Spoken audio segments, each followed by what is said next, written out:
আমাদের চ্যানেলে নতুন নতুন পর্ব গল্প পড়তে ও দেখতে চ্যানেলটি সাবস্ক্রাইব করে রাখুন। আই ছেলে, এখানে কি করছো? পেছনে তাকাতে দেখি পুলিশ। ও সরি, এ তো দেখি পুলিশই নি। ধুর, 3 দিন কি চোখে কম দেখতে পাচ্ছি? সেটা বড় কথা না, বড় কথা হলো ছোটবেলা থেকে আমি পুলিশকে অনেক ভয় পাই। এত রাতে এখানে কি তোমার? মানে হয়েছে কি, কি মামুর জীবন বাঁচাতে চাস তো দে তো, বলেই দৌড় শুরু করলাম। আই ছেলে, দৌড়াচ্ছিস কেন? এই দাঁড়া বলছি, দাঁড়া। পুলিশই নাও আমার পেছনে পেছন ছুটতে লাগলো। দৌড়া মামু দৌড়া, তাইলে তোর আজ রোকে নেই। আই পোলা, দাঁড়া, না হলে কিন্তু গুলি করে দেব। ও আল্লাহ গো, এ বলে কি, গুলি করবে? ও আম্মু গো, তুমি কই? তোমার পোলাটারে বাঁচাও। আমি সর্বোচ্চ শক্তি দিয়ে দৌড়াচ্ছি। আমার মনে হচ্ছে আমি যদি অলিম্পিক প্রতিযোগিতায় নাম লেখাতাম তাহলে শিওর দৌড়ে নোবেল পেতাম। এই দাঁড়া, আমি কিন্তু গুলি করতে বাধ্য হব। শালি এখনো পেছন পেছন আসছি, ওর কি ক্লান্ত লাগে না? আল্লাহ গো, এই পুলিশিনীকে আমার পেছন থেকে দূর করো, তাহলে আমি সামনের শুক্রবারে 4 টাকার বাতাসা দিব। পুলিশিনী অনেক কাছে চলে এসেছে আমার, আর সামনেও একটা মোড়। লজ্জা লজ্জা, ছেলে হয়ে মেয়েদের সাথে দৌড়ে পারছি না। শালি কত জোরে দৌড়াচ্ছে।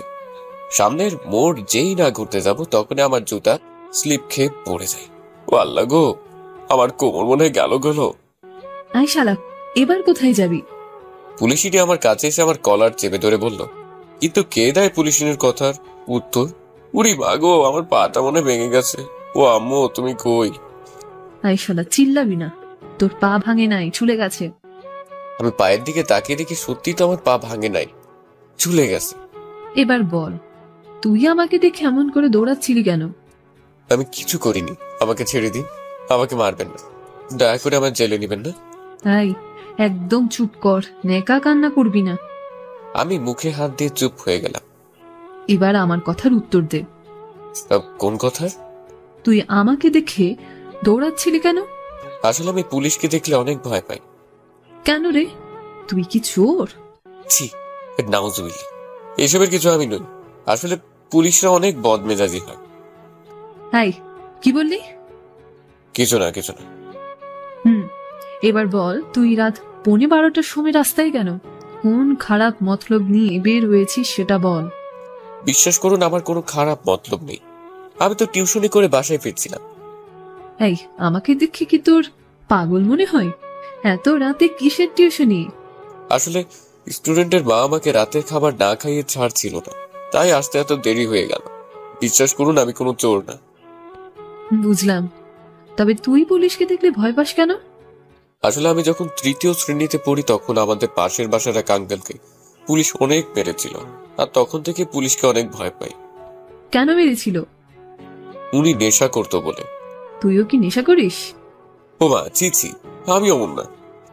বুঝলাম, তা তোর নাম কি? জি, আমার নাম তানভীর মাহমুদ। এখন বাসায় যা, এবারের মতো পার পেয়ে গেলি। এরপর যেন তোকে এত রাতে এই রাস্তায় না দেখি।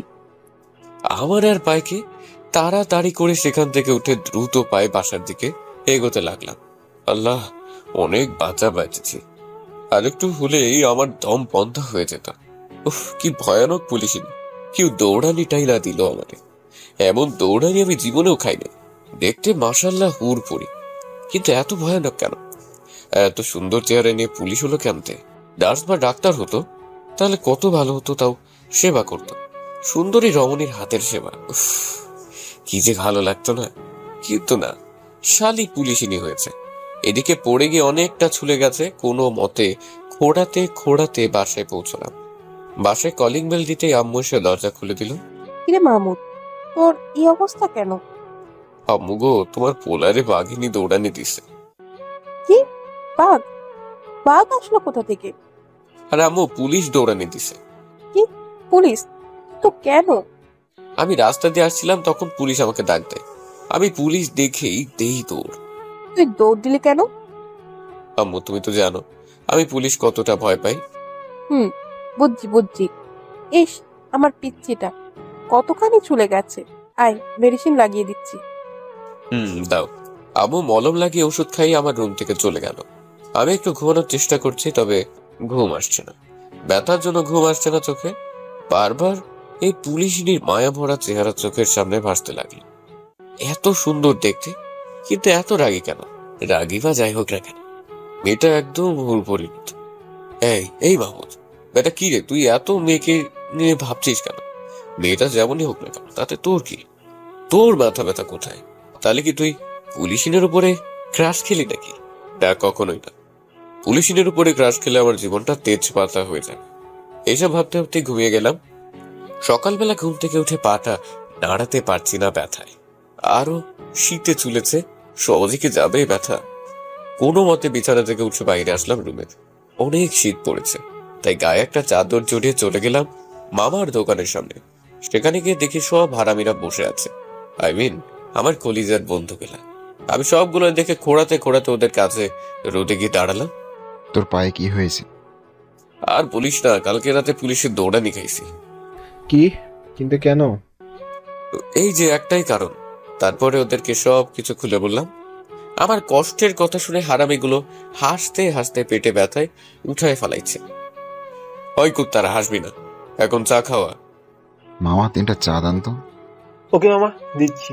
আচ্ছা মামুদ, পুলিশকে দেখতে কেমন ছিল রে? হ্যাঁ বন্ধু, কেমন ছিল দেখতে? মামা পুরাই পরীর মতো, চোখ ফেরানো যায় না। টানা টানা হরিণী চোখ, গোলাপি ঠোঁট।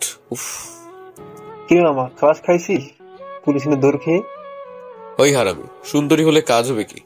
রাগলে যে ভয়ানক লাগে না। ওই, তুই আমাদের নতুন এসিপি এর কথা বলছিস না তো? কি জানি? আমি তো জানি না, তুই জানিস নাকি? আরে দোস্ত, এলাকার প্রতি মেয়ের খবর আমার কাছে থাকে, জানিস না? শালা মেঘর, তুই যে পুলিশিনের খবর জানিস জানতাম না তো। এবার চল, তোর ক্রাশের বাসার সামনে যাই, আমাদের এলাকাতেই থাকে। ওই হারামি আমার ক্রাশ না। আচ্ছা চল, ঘুরে আসি। যদি দৌড়ানি দেয় আবার? আরে, আমাদের দেখবে নাকি? তারপরে 3 জনের চা শেষ করে পুলিশিনীর বাসার সামনে চলে গেলাম। পুলিশিনীর বাসার সামনে যেতেই দেখি কালকে রাতে ওই পুলিশিনী চুল ঝাড়তে ঝাড়তে দোতলার ব্যালকনির দিকে আসছে। মনে হয় কেবল গোসল করলো। পুরাই মাথা পাগল করার মতো। ক্রাশ আমি খেয়ে গেছি রে, একদম সাদা পুটি। বন্ধু, ওই যে তোর পুলিশিনী। মামা, কালকের রাতের থেকে 100 গুণ বেশি সুন্দর লাগছে। আমি ক্রাশ খেয়ে গেছি রে ভাই। কড়া দেখতে। আমি রাস্তার পাশে দাঁড়িয়ে এক নজরে পুলিশিনীর দিকে তাকিয়ে আছি। হঠাৎ করে পুলিশিনী আমার দিকে তাকালো। আমি ভয়ে চোখ সরিয়ে দৌড় দিতে গেলে হুমড়ি খেয়ে রাস্তার উপরে পড়ে গেলাম। ও মাগো! চুলে যাওয়া জায়গায় আবার ব্যথা পেলাম। উপরের দিকে তাকিয়ে দেখি পুলিশিনী আমার দিকে রাগী চোখে তাকিয়ে আছে। আর আমার পাশে থাকা হারামিগুলো দৌড়ে আমাকে ছাড়াই স্থান ত্যাগ করলো। আমি এক ঢোক গিলে কোনো মতে উঠে খোঁড়াতে খোঁড়াতে আমিও দৌড় লাগলাম। এক দৌড়ে বাসায় চলে আসলাম। উফ, কি রাগী মাইরি! মনে হচ্ছিল চোখ দিয়ে গিলে খালবে। এখনকার মতো তো পালিয়ে এসেছি, কিন্তু দেখে তো ফেলেছে, না জানি পরে আবার আমার সাথে কি করে। না, খুব সাবধানে থাকতে হবে। কিন্তু বড় সমস্যা তো এটা যে আমি ওর উপরে ক্রাশ খেয়ে গেছি। এত সুন্দর পরীর মতো মেয়ে দেখলে যে কেউই ক্রাশ নামক বাস খাবে। যাই হোক, পরেরটা পরে দেখা যাবে। বাসায় গিয়ে, আম্মু আম্মু কোথায় তুমি? আমি রান্নাঘরে। কি হয়েছে? এমন করে চিল্লাস কেন? খুব ক্ষুধা লাগছে, খেতে দাও। তুই বস, আমি তোর জন্য খাবার নিয়ে আসছি। তাড়াতাড়ি এনে দাও, কলেজ যেতে হবে তো। আরে আনছি। আম্মু খাবার নিয়ে আসলো। ওয়াও, ডিম ভুনা। বাপ, এবার খেয়ে আমায় উদ্ধার কর। খাবো মানে? খাইয়ে দাও, জানো না আমার হাত ছুলে গেছে। আচ্ছা, দিচ্ছি। তারপরে আম্মু খাবার খাইয়ে দিল। খাবার খাওয়া শেষ করে সোজা কলেজের উদ্দেশ্যে রওনা দিলাম। ও হ্যাঁ, আমার একটা বাইক আছে, বাইকে করে যাই কলেজে। তবে পালিয়ে যেতে হয়, লাইসেন্স নাই, হেলমেট পরি না। হেলমেট পরতে ভালো লাগে না। রাস্তাতে আসতেই দেখি আরিফ হারামি দাঁড়িয়ে আছে। নিয়ে চল ভাই। নিমু না কুত্তা, তোরা কাল সকালে আমায় রেখে পালিয়ে আসলি কেন? ভাই, ভাবি যে রাগী, যদি ধরে নিয়ে থানায় চালান করে দেয়। ভাবি বললি? বাহ, দারুণ লাগছে তো শুনতে। আরেকবার বলতো। পুলিশই নিয়ে আমাদের ভাবি মানে তো তোর বউ। উফ, বউ, কি যে ভালো লাগছে। কিন্তু ভাই, এত রাগী কেন? হতাশ হস না বড় ভাই, সব ঠিক হয়ে যাবে। ক্রাশ তো খাইছি, ঠিক তো হতেই হবে। হুম এবার তো নিয়ে চল। ওঠ। তারপরে আরিফকে নিয়ে আবার বাইক স্টার্ট দিয়ে কলেজের দিকে যেতে লাগলাম। আমরা প্রতিদিন যে রাস্তা দিয়ে যাই আজও সেই রাস্তা দিয়ে যাচ্ছি। ওই রাস্তা দিয়ে যাই কারণ ওই রাস্তা দিয়ে ভুলেও পুলিশ আসে না। কিন্তু আজ ফাটা কপাল, একটা মোড় ঘুরতেই দেখি পুলিশের গাড়ি আর চারপাশে 4-5 জন পুলিশ দাঁড়িয়ে আছে। পুলিশকে দেখে যখনই বাইক ঘুরিয়ে আবার পেছন দিয়ে পালাতে যাব তখন 2টা পুলিশ এসে সামনে হাজির। কোথায় যাচ্ছ বাছাধন? চলো ওইদিকে চলো। স্যার, আমি কিছু করিনি, এটা আমার হুন্ডা না। তোর হুন্ডা না, চল সামনে। স্যার, আমাদের ছেড়ে দিন, আমরা স্টুডেন্ট। আম্মু গো, আমায় পুলিশ নিয়ে গেল, বাঁচাও। ওই চুপ করবি, না হলে কিন্তু একদম জেলে চালান করে দেব। বন্ধু তুই থাম, আমি দেখছি। আমি চুপ করে রইলাম। স্যার একটু এদিকে আসেন না। কেন? আরে স্যার আসেন না। দুজনের মধ্যে একজন আরিফের সাথে গেল। ওরা কি বলছে কিছু বুঝতেছি না, তবে কিছুক্ষণ পরে ঠাস ঠাস করে 2টা কষে থাপ্পড় আরিফের গালে পড়ল। শালা আমারে ঘুষ দিস তুই, চল আজ জেলে চল। কি হয়েছে? আর বলো না, শালা আমায় ঘুষ দিচ্ছে। কি? 2টাকে জিপে উঠাও। স্যার আমাকে ছেড়ে দিন, আমি জীবনেও হুন্ডা চালাবো না। এটা বলে কান্না করতে লাগলাম, কিন্তু কেটা শুনে কার কথা আমাদের থানায় নিয়ে গেল। সবই আরিফ হারামি বন্ধুর জন্য হয়েছে। ও যদি ঘুষ না দিতে যেত তাহলে শুধু কেস লিখে ছেড়ে দিত, থানায় আর আনতো না। থানায় তো ওই পুলিশিনিও আছে। সকালে যা করেছি না জানি কি করে আমার সাথে। আমি তো ভয়ে আধা মরা হয়ে গেছি। স্যার আমাকে ছেড়ে দিন। এই ছেলেটা তো দেখি বেশি চালাচ্ছে, ওকে ম্যামের রুমে পাঠাও। প্রথম পুলিশকে উদ্দেশ্য করে, ও মা গো, আমি ম্যাডামের রুমে যাবো না, আমার জেলে ভরে দিন, তবুও ম্যাডামের রুমে পাঠাবেন না। তবু আমাকে জোর করে ম্যাডামের রুমে নিয়ে গেল। ম্যাডাম, এই ছেলেটা কান্না করে একদম মাথা নষ্ট করে ফেলেছে, কি করব একে ম্যাডাম? ম্যাডাম এবার আমার দিকে তাকালো। আমি মাথা নিচু করে দিলাম। ওই ওই ওই, তুই ওই রাতের ছেলেটা না? আপু আমায় ছেড়ে দিন, আর জীবনেও হুন্ডা চালাবো না। এই বেটা, আপু কি ম্যাডাম বলো। ওই তুমি যাও তো। Okay ma'am. এবার পালাবি কই তুই? সকালবেলা আমার বাসার সামনে দাঁড়িয়েছিলি কেন? আপনাকে দেখার জন্য। এই না, আমরা তো এমনিতেই হাঁটতে গিয়েছিলাম। এমনি তাই না? পুলিশের কাছে মিথ্যা বলা। এবার হাতে থাকা লাঠিটা আমার কাঁধের উপরে ধরে। আরেকদিন যদি দেখি আমার বাসার সামনে দাঁড়িয়ে থাকতে তোকে, তাহলে মেরে তোর হাড্ডি গুড্ডি ভেঙে দেব। আমি আর জীবনে ওই গলিতে ঢুকবো না। ওই কান্না থামাবি নাকি একদম জেলে ভরে দেব? লাইসেন্স ছাড়া, হেলমেট ছাড়া গাড়ি চালাচ্ছিলি কেন? সরি আপু, আর জীবনেও এমন ভুল হবে না। আমি আর হুন্ডা চালাবো না। ওই কি বললি? আমি তোর আপু হই? না না ম্যাডাম, ম্যাডাম। মনে থাকে যেন। খুব করে থাকবে। ম্যাডাম, আমাদের দুজনকে ছেড়ে দিন। আমাদের আজকে কলেজে অনেক গুরুত্বপূর্ণ ক্লাস আছে। মিস করলে সামনের পরীক্ষায় ডাব্বা মারবো। বুঝলাম। আর শোন, তোর নাম কি জানি? শালি নামটাও মনে রাখে না। তোক হেদি তো আমার বউ লাগে। ওই কি বললি? কিছু না ম্যাম। জি, আমার নাম তানভীর মাহমুদ। যা, এবারের মতো রেহাই পেয়ে গেলি। এরপরে যদি আর কখনো আমার চোখের সামনে আসিস, যে কোনো কারণেই হোক না কেন, একদম ডিরেক্ট চালান করে দেব। আমায় আর পায়কে দৌড়ে আসতে যাব তখনই মনে পড়লো পুলিশের নামই তো জানি না। ধুর, যার দিকে ক্রাশ খাইছি তার নাম এখনো জানি না। ফাডা কপাল আমার। তাই নাই গিয়ে দাঁড়িয়ে গেলাম। এই দাঁড়ালি কেন? কোনো কথার উত্তর না দিয়ে পেছন করে পুলিশের বুকের উপরে থাকা প্যাচটার দিকে তাকালো। সেখানে ওর নামটা লেখা। নামটা হলো আফিয়া জান্নাত। উফ, যেমন তার রূপ তার নামও সেই কোয়ালিটির। ওই কি দেখিস? না ম্যাম, কিছু না। তারপরে আমি আর আরিফ সেখান থেকে চলে আসলাম। বাহিরে এসে, শালা আজ তোর জন্য এত কিছু, তুই পুলিশকে ঘুষ দিতে গিয়েছিলি কেন? সরি রে দোস্ত, ভুল হয়ে গেছে। ওই জানিস পুলিশের নাম কি? কি ভাই? আফিয়া জান্নাত। নামটা জুস, একদম ওর চেহারার মতো। কিন্তু এমন কেন? ভাই এরা মেয়ে জাতি, তাও আবার পুলিশ, ওদের মন বোঝা কিন্তু এত সহজ নয়। Be careful. তবে এটা আমি বুঝে গেছি যে ক্রাশ খেয়ে যে আমার জীবনটা তেজপাতা হয়ে গেছে। ঠিক বলেছিস। তবে বন্ধু, তোকে হার মানলে চলবে না। তোকে পুলিশিনীকে পটাতেই হবে কিন্তু। কিন্তু কি করে? তোকে না খেয়ে দেয়ে পুলিশের পিছনে পড়ে থাকতে হবে। শালা আমাকে মারার বুদ্ধি দিচ্ছিস? আরে বন্ধু, তা না, মেয়ে পাগল টাইপের ছেলের বেশি পছন্দ করে। তারা চায় যে তাদেরকে কেউ পাগলের মতো ভালোবাসুক। সত্যি নাকি? আমি জানি না। আরে বেটা, তুই এখন থেকে পুলিশকিনিকে বিরক্ত করবি। এ শালা মেয়েদের ইফটিজিং করলে পুলিশ ধরে, আর আমি কিনা সেই পুলিশকে ইফটিজিং করব? তাহলে আমাকে কে ধরবে? সেনাবাহিনীর হেড? আরে বন্ধু, কিছু হবে না। ভালোবাসা চাইলেই তো এতটুকু করতেই হবে, তাই না? তা পরেরটা পরে দেখা যাবে। তারপরে যে যার বাসায় চলে গেলাম। কলেজে আর গেলাম না। বাসায় এসে লম্বা একটা শাওয়ার দিয়ে ঘুমের রাজ্যে পাড়ি জমালাম। বিকেলবেলা ঘুম থেকে উঠে বাইরের দিকে বের হলাম। হারামি বন্ধুগুলোর কাছে যাওয়ার পর, কি রে ভাই, তোর পুলিশিনীর কি খবর? তুইও জানিস? হ্যাঁ, আমিও জানি। সব আরিফ শুভ বলছে আমায়। তা বল, কি খবর তোর ক্রাশের? জানি না। বন্ধু, তোর পুলিশিনি হাসতাছে কিন্তু। কোথায়? ওই যে রিকশায় যাচ্ছে। সত্যি তো? কিন্তু রিক্সায় কেন? মনে হচ্ছে ডেটে যাচ্ছে। ওই শালা কি বলিস এসব? সে যাই হোক, তুই পিছু লেগে থাক। দোস্ত, তুইও যা পিছু পিছু। রিক্সাটা আমাদের দিকেই আসছে। রিক্সাটা আমাদের সামনে দিয়ে যাচ্ছে।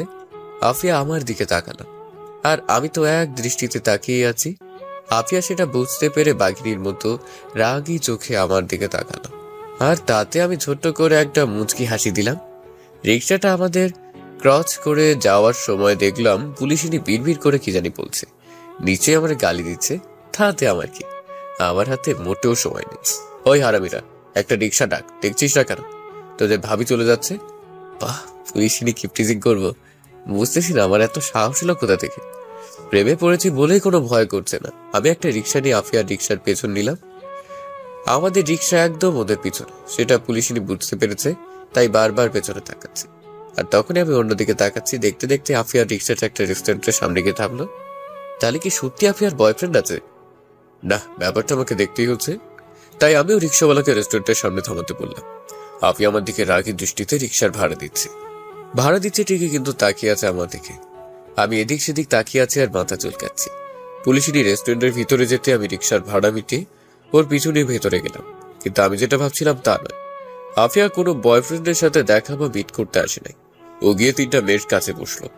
বুঝলাম ওরা খুব ভালো বন্ধু, আর আফিয়া ওদের সাথে সময় কাটাতে এসেছে। আমিও গিয়ে একটা টেবিলে বসলাম। সেটা পুলিশিনীদের টেবিল থেকে 2টা টেবিল পিছনে। পুলিশিনীরা হাসাহাসি করছে, আর আমি পুলিশিনীর দিকে হা করে তাকিয়ে আছি। মাঝে মাঝে আফিয়া আমার দিকে রাগী দৃষ্টিতে তাকাচ্ছে, আর ওর চোখ দিয়ে বোঝাতে যাচ্ছে চলে যায় এখান থেকে। আমিও মজা নিতে লাগলাম, কিন্তু সেই মজা নিয়ে আর বেশিক্ষণ থাকলো না। হঠাৎ করে দেখলাম পুলিশিনী আমার দিকে আসছে। আমি উঠে পালানোর আগেই আফিয়া আমার সামনে চলে আসলো। কোথায় পালাচ্ছ বাছা? আরে আপনি এখানে যে? আমাকে ফলো করে এখানে এসে এখন আমায় বলছিস আমি এখানে? কি বলছেন? আমি তো আপনাকে দেখিই নাই, তাহলে ফলো কি করে করবো, তাই না? হাই, একদম ঢং করবি না। তোর জন্য আমাকে আমার বান্ধবীরা সন্দেহ করছে। ও মা, তাই নাকি? কিসের সন্দেহ? বলেছি না হাসবি না, মেরে একদম দাঁত ভেঙে দেব। আগে বলুন কিসের সন্দেহ করছেন? সুযোগের সন্দেহ করলো। ওরা আমাকে বলছে যে কি রে দোস্ত, তুই যে প্রেম করিস, কই আমাদের তো বললি না? কি বলিস তোরা? মিথ্যা বলছিস কেন? ওই যে ছেলেটা তোর দিকে এক দৃষ্টিতে তাকিয়ে আছে, আর ওর দিকে তুইও তাকাচ্ছিস বারবার। মিথ্যা বলবো কেন? আমি তোকে চিনিই না। দোস্ত, ট্রিট দিতে হবে বলে এরকম করছিস? তবে চাই বলিস না কেন, ছেলেটা কিন্তু হ্যান্ডসাম আছে, তোর সাথে মানাবি খুব। আরে বলেই দে না বই, কবে থেকে শুরু করলি? উফ, তোরা কি থামবি? আচ্ছা, ওই ছেলের সাথে যে আমার কোনো ধরনের সম্পর্ক নেই সেটা ওই ছেলে নিজেই তোদেরকে বলবে। আমি আসছি। পুলিশের কথা শুনে আমি গেট চেপে হাসছি। তোকে না আমি একদম খুন করে ফেলবো যদি হাসিস। তো এখন আমাকে কি করতে হবে? তোকে এখন ওদের কাছে গিয়ে বলতে হবে তুই আমাকে চিনিসও না। পারবো না, খেয়ে গেছি অনেক আগে। কি খেয়ে গেছিস? ক্রাশ। কি? কাকে দেখে? কাকে আবার? এই আমার সামনে দাঁড়ানো পুলিশিনীকে দেখে। আমি তো তোকে ও ওয়েট ওয়েট, আপনার বান্ধবীরা কিন্তু সব দেখছে, বুঝে যাবে সব তারা। তোকে তো আমি পরে দেখে নেব। পরের কথা পরে দেখা যাবে। এখন যদি আমার সাথে রেগে কথা বলেন তাহলে কিন্তু আপনার বান্ধবীদের গিয়ে বলে দিব যে আমাদের রিলেশন আছে। কি তুই পুলিশকে থ্রেট দিচ্ছিস? তোরে তো না না, একদম রাগ করলে চলবে না। ওকে কি করলে তুই গিয়ে বলবি? মিষ্টি করে বলতে হবে। এই শুনছো, তুমি একটু ওদের গিয়ে বলবে তুমি আমাকে চিনো না, এভাবে বলতে হবে। দেখ তুই কিন্তু বেশি বাড়াবাড়ি করে ফেলছিস। রেগো না, ভেবে দেখো। আমি কখনোই ওভাবে বলবো না। ওকে, তাহলে আমি ওদের গিয়ে বলি যে আমাদের মাঝে রিলেশন আছে। আমি উঠতে যাব তখনই। এই দাঁড়া, কি বলছি আমি। চেহারায় রাগী ভাব থাকা যাবে না। এর পরিণাম কিন্তু ভালো হবে না বলে দিচ্ছি। সেটা পরে দেখা যাবে, এখন তো বলো। ওকে বলছি। আই শুনছো, তুমি ওদের গিয়ে একটু বলবে তুমি আমাকে চেনো না। মনটা ভরে গেল। ওকে চলো বলছি। তারপরে আমি আর পুলিশ নিয়ে ওদের কাছে গেলাম। হ্যালো এভরিওয়ান, হ্যালো এভরিওয়ান, আপনারা কি আমাকে নিয়ে কথা বলছিলেন? ভাইয়া, আপনার আর আফিয়ার রিলেশন কতদিনের? আরে তোমরা কি বলছো? আমি ওনাকে চিনি না। সত্যি বলছেন?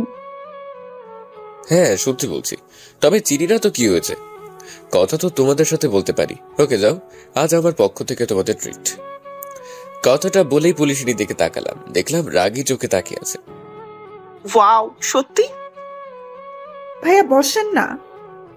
ওকে বসছি। আমার তো হিব্বি লাগছে। অন্যদিকে পুলিশেরই তো রাগে ফুসছে, না পারছে কিছু বলতে, না পারছে সহ্য করতে, চুপ করে আছে। হাই, আমি তানভীর মাহমুদ। তারপরে একে একে আফিয়ার বান্ধবীরা নাম বললো। আফিয়াকে নিয়ে মোট ওরা 4 জন ছিল।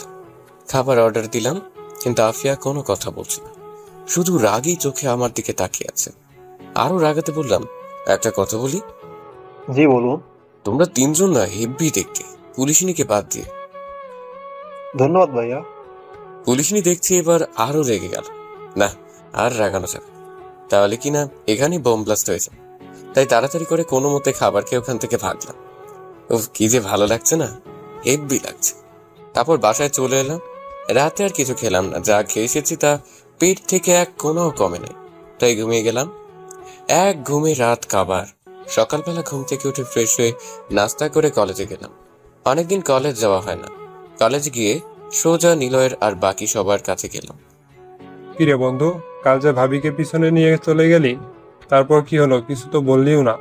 আরে দোস্ত আর বলিস না, কালকের বিকেলের মুহূর্তটা ছিল আমার জীবনের সব থেকে সুন্দর। তাই নাকি? তাহলে তো মনে হচ্ছে খুব জ্বালাচ্ছিস পুলিশিনীকে। তার বলতে বেটা। কি করেছিস বল না। আমি পুলিশিনীর পিছন নিয়ে তারপর সব ওদেরকে খুলে বললাম। ওরা তো হাসতে হাসতে শেষ। বন্ধু তাহলে ভালোই প্যারা দিয়েছিস মেয়েটাকে। ইস হরে বড় ভাই, এইসব নিয়ে যখন কথা বলছি, মজা করতেছি, তখনই সিনিয়র ভাইরা এসে বলল, কেন ভাই, হাসা বারণ নাকি? কলেজে এত পোলাপান থাকতেই বড় ভাইগুলো শুধু আমাদের ফ্রেন্ড সার্কেলের পিছনে লাগে, নানাভাবে বিরক্ত করে। আমরা ছোট হয়ে কলেজে বাইক নিয়ে আসি, যেটা তাদের সহ্য হয় না, তাই সবসময় আমাদের সাথে এদিক সেদিক করে। ওই তুই কি বললি? ভাই সরি। ঠিক আছে, জোরে জোরে যেন আর হাসতে না দেখি। না, এখন আর সহ্য করা যাচ্ছে না। আমরা হাসলে ওদের কি? আমার আর নিলয়ের ধৈর্য এমনিতেই কম। কেন ভাই, কলেজের সবাই তো হাসে, আমরা হাসলে সমস্যা কোথায়? শালা তুই কি বললি? কি হয়েছে? আমরা হাসলে তোদের সমস্যা কোথায়? প্রচুর রেগে ওদের সামনে গিয়ে বললাম। ওরা আমার দিকে রাগে দৃষ্টিতে তাকিয়ে আছে, কিছু না বলে চলে যাচ্ছে। যাওয়ার সময় বলে গেল, তোদের পরে দেখে নিব।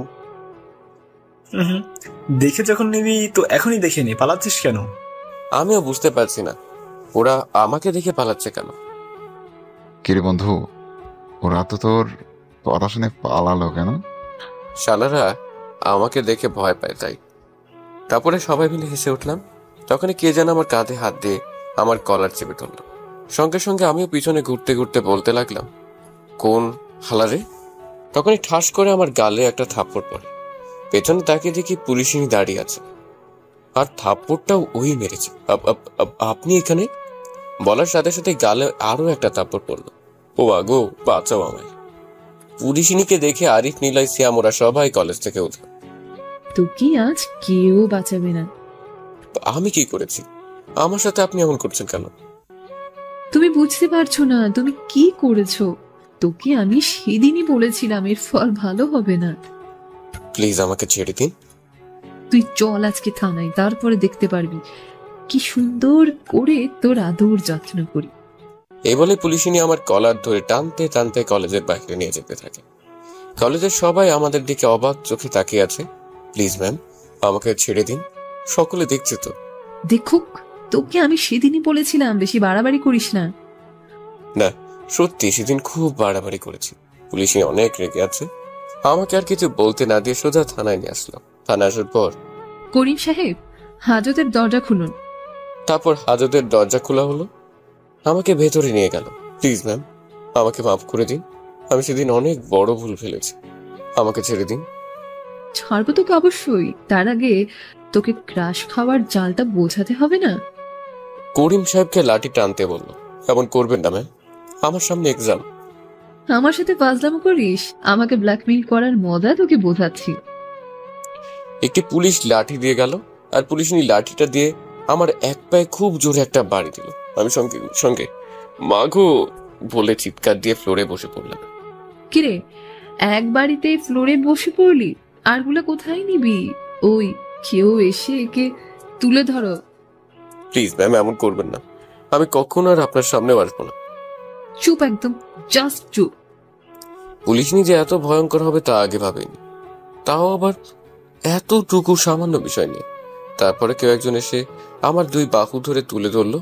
তুলে ধরার সাথে সাথে পুলিশিনী আমার আর এক পায়ে খুব করে বাড়ি মারে। ও মাগো, দয়া করুন, আমাকে আর মারবেন না। আমাকে টিজিং করা? ক্রাশ খাবা? খাবি ক্রাশ? নি, বেশি করে খা। বলে আমার পায়ে এলো পাতারি মারতে লাগলো। শুধু পায়েই মারছে, আর অন্য কোথাও মারছে না। আহ ম্যাম, খুব লাগছে, আমাকে মারবেন না। বললাম তো আমি আর কোনোদিন আপনার সামনে আসবো না। পুলিশিনী আমার কথার প্রত্যুত্তরে কিছু না বলে জোরে জোরে আমাকে 3টা থাপ্পড় মারলো।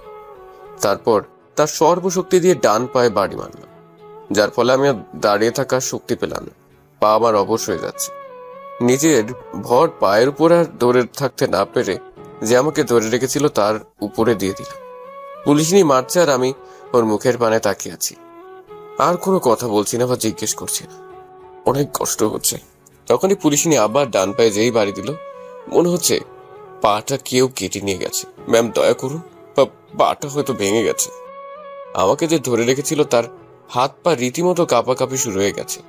পুলিশিনী এবার মারা থামিয়ে আমার দিকে তাকিয়ে, আপনার দোহাই লাগে, আর মারবেন না, আমি আর কখনো আপনার সামনে আসবো না।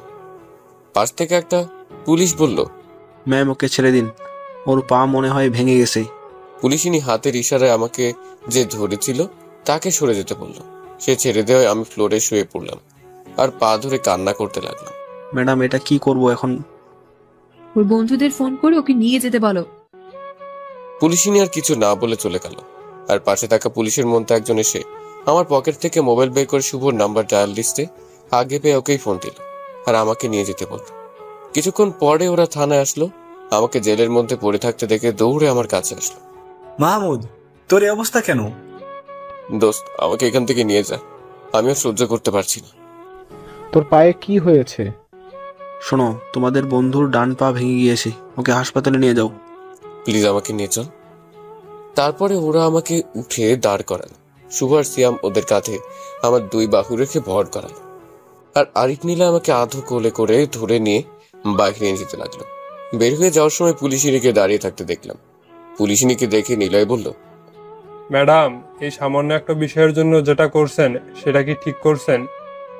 সামান্য একটা বিষয়ের জন্য ওকে এমন করে মারলেন? আপনি মানুষ না অন্য কিছু? হ্যাঁ, অপরাধ করেছে তাই তার শাস্তি পেয়েছে। কি অপরাধ ছিল ওর? ভালোবাসা কি অপরাধ? ভালো যখন আপনি বাসে নেই না, তাহলে বলে দিতেন। এর জন্য এভাবে মারতে পারলেন? ওই তোরা চুপ করবি? ওদের চুপ করিয়ে আমাকে মাফ করে দিন, আমি আর কোনোদিন আপনাকে বিরক্ত করব না, কখন আপনার সামনে আসবো না। এই বলে আমরা ওখান থেকে চলে আসলাম। আমাকে হাসপাতালে নিয়ে গেল ওরা। তারপরে এক্স রে করে বোঝা গেল সত্যি সত্যি আমার ডান পা ভেঙে গেছে। ডাক্তার চেক আপ করে ব্যান্ডেজ করে দিল। তারপরে আম্মুকে খবর দেওয়া হলো। আম্মু তো শুনেই কান্না জুড়ে দিয়েছে। নিলয়ের অনেক সান্ত্বনা দিল আম্মুকে। আম্মু বলল, কিরে বাবা, তোর এমন হলো কি করে? আর আম্মু বেশি কিছু হয়নি তো, শুধুমাত্র বাইক থেকে পড়ে গিয়ে ডান পাটা ভেঙে গেছে। তোকে আমি কত করে বলি হন্ডা দেখে চালাবি, কিন্তু তুই তো আমার কথা শুনলি না। আম্মু, তুমি শুধু শুধু চিন্তা করো না, ঠিক হয়ে যাবো আমি। তবে এখন আমার জন্য খাবার নিয়ে আসো, খুব ক্ষুধা লাগছে। আর ডাক্তার বলছে কাল রিলিজ করে দিবে আমার। ওকে, যাচ্ছি, তুই একটু অপেক্ষা কর। মা চলে যাবার পরে নিলয় বলল, তুই আন্টিকে মিথ্যা কথা বললি কেন? তো কি বলতাম? বলতাম আমাকে পুলিশ ধরে নিয়ে গিয়ে এমন করে মেরেছে, তাহলে তো আম্মুর টেনশন আরো বেড়ে যেত। তো এখন কি করবি? কি আর করবো, ওই পুলিশিনী থেকে দূরে দূরে থাকবো, আর বিরক্ত করবো না। তখন একটা মেয়েলি কণ্ঠে, আরে আপনি এখানে কেন? আর আপনার পায়ে কি হয়েছে? মেয়ের কণ্ঠ শুনে তার দিকে তাকিয়ে দেখলাম সেদিন রেস্টুরেন্টে 3টা মেয়ের মধ্যে একজন, আফিয়ার বান্ধবী। আরে আপনি এখানে, ভালো আছেন? আমি ভালো আছি। ডাক্তারের কাছে এসেছিলাম একটা কাজে, তখন আপনাকে দেখে ভেতরে আসি। ও আচ্ছা, এই যে পরিচিত হন, এ হলো আমার 4 বন্ধু, শুভ, আরিফ, নিলয় আর সিয়াম। আর তোরা শোন, এ হলো আফিয়ার বান্ধবী। হাই। তবে আপনারা আমাকে বলবেন প্লিজ, আপনার পায়ে কি হয়েছে? ভেঙে গেছে। কিন্তু কি করে? কি করে আবার আপনার বান্ধবী মেরে পা ভেঙে দিয়েছে? ওই চুপ কর। তুই চুপ কর, আমাকে বলতে দে। কি? আফিয়া এসব করেছে? কিন্তু কেন? কেন আবার আপনার বান্ধবীকে ভালোবাসে বলে? কেন আবার আপনার বান্ধবীকে ভালোবাসে বলে? সেদিন আপনাদের সাথে রেস্টুরেন্টে মজা করছে বলে? কি? আপনারা কি বলছেন এসব? বিশ্বাস না হলে আমার বান্ধবীকে ফোন করে জিজ্ঞাসা করে নিতে পারেন। ওই তোরা থামবি? ভাইয়া আপনি থাকেন, পরে এসে আপনার সাথে দেখা করে যাব। আমি আসছি আজ। মেয়েটি এই বলে বাইরে চলে গেল। বাইরে গিয়ে আফিয়াকে ফোন দিল। হ্যালো, হ্যাঁ দোস্ত বল। আফিয়া তুই এটা করলি কি করে? আমি আবার কি করেছি? তুই ছেলেটাকে মারিস নাই, শুধু ওর পাটা ভেঙে দিয়েছিস। তুই তো অমানসিকতার পরিচয় দিয়েছিস। কি করব বল, তখন অনেক রেগেছিলাম। তুই চুপ কর। আর ছেলেটা তো কোনো দোষ করছিল না, ও তো শুধু তোকে ভালোবেসেছিল। আর ভালোবাসা তো দোষের কিছু নয়। তোর ভালো লাগে না এটা অন্য ব্যাপার, তুই ওকে কাছে ডেকে বুঝিয়ে বলে দিলেই পারতি। কিন্তু তুই তা না করে ওকে পশুর মতো মেরেছিস। আফিয়া তুই তো বলতি তোর একজন ভালোবাসার মানুষ দরকার, যে তোকে বুঝবে, যে তোকে সবসময় ভালোবাসবে। আর ছেলেটা দেখতেও তো ভালো ছিল, তাহলে এভাবে মারলি কেন? তুই এতটা কঠোর মনের সেটা জানতাম না রে। আরে পুলিশেরা অন্যায়কারীকেও এমন করে মারে না। আফিয়া নুসাইবার কথার উত্তরে কিছু না বলে ফোন কেটে দিল। ফোন কেটে দিয়ে আফিয়া মাথায় হাত দিয়ে বসে পড়ে সে ভাবতে থাকে, আমার এমন লাগছে কেন? ছেলেটাকে মারার পরে তো আমার খুশি হবার কথা, কিন্তু তা হচ্ছে না কেন? তাহলে কি আমি ছেলেটাকে মেরে ভুল করেছি? কেনই বা মারলাম ছেলেটাকে? ওর তো কোনো দোষ ছিল না, ও তো আমাকে শুধু ভালোবাসতো। আমাকে ভালোবাসতে তো জোর করতো না। না, রাগের মাথায় অনেক বড় একটা অন্যায় করে ফেলেছি। এখন আমার কি করা উচিত কিছুই আমার মাথায় আসছে না। আল্লাহ, আমি তো কিছুই বুঝতে পারছি না, কি করব এখন? কিছুক্ষণ এভাবেই মাথায় হাত দিয়ে আফিয়া বসে থাকে। তখন পাশ থেকে এক কনস্টেবল বলে, ম্যাডাম আপনার কথা মতো হাসপাতালে গিয়েছিলাম। ও, তুমি এসেছো? তা ছেলেটার কি খবর? ম্যাডাম বেশি ভালো না, ওর ডান পায়ের হাড্ডি অনেক বাজেভাবে ভেঙে গেছে। ওকে, তুমি এখন যাও। এখন আফিয়ার কিছুই ভালো লাগছে না। ও আর থানায় না থেকে বাসায় চলে গেল। বাসায় গিয়ে রুমের দরজা লাগিয়ে আমাকে মারার কথাগুলো চিন্তা করতে থাকে।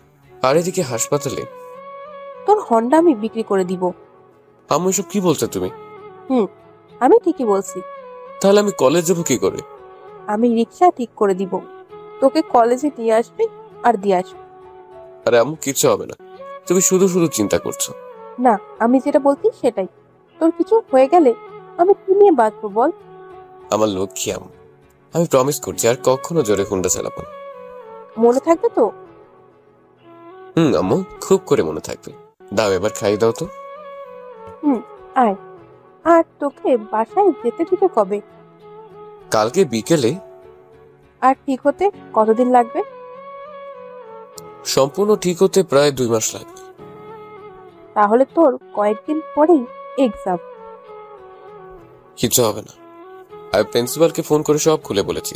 স্যার বলেছে তোমাকে আসতে হবে না, তুমি ঠিক হয়ে কলেজ এসো। তাহলে ঠিক আছে। রাতে আম্মু ঘুমিয়েছিল আমার পাশে। আমার ঘুম হয় নাই, তেমন ব্যথা করছিল বলে। যাই হোক, সকালবেলা পুলিশিনীর বাসার নিচে পুলিশিনীর 3 বান্ধবী ওকে ফোন দিয়েই যাচ্ছে। হ্যালো, বাসার নিচে আয়। আর হ্যাঁ, সিভিল ড্রেসে আসবি কিন্তু।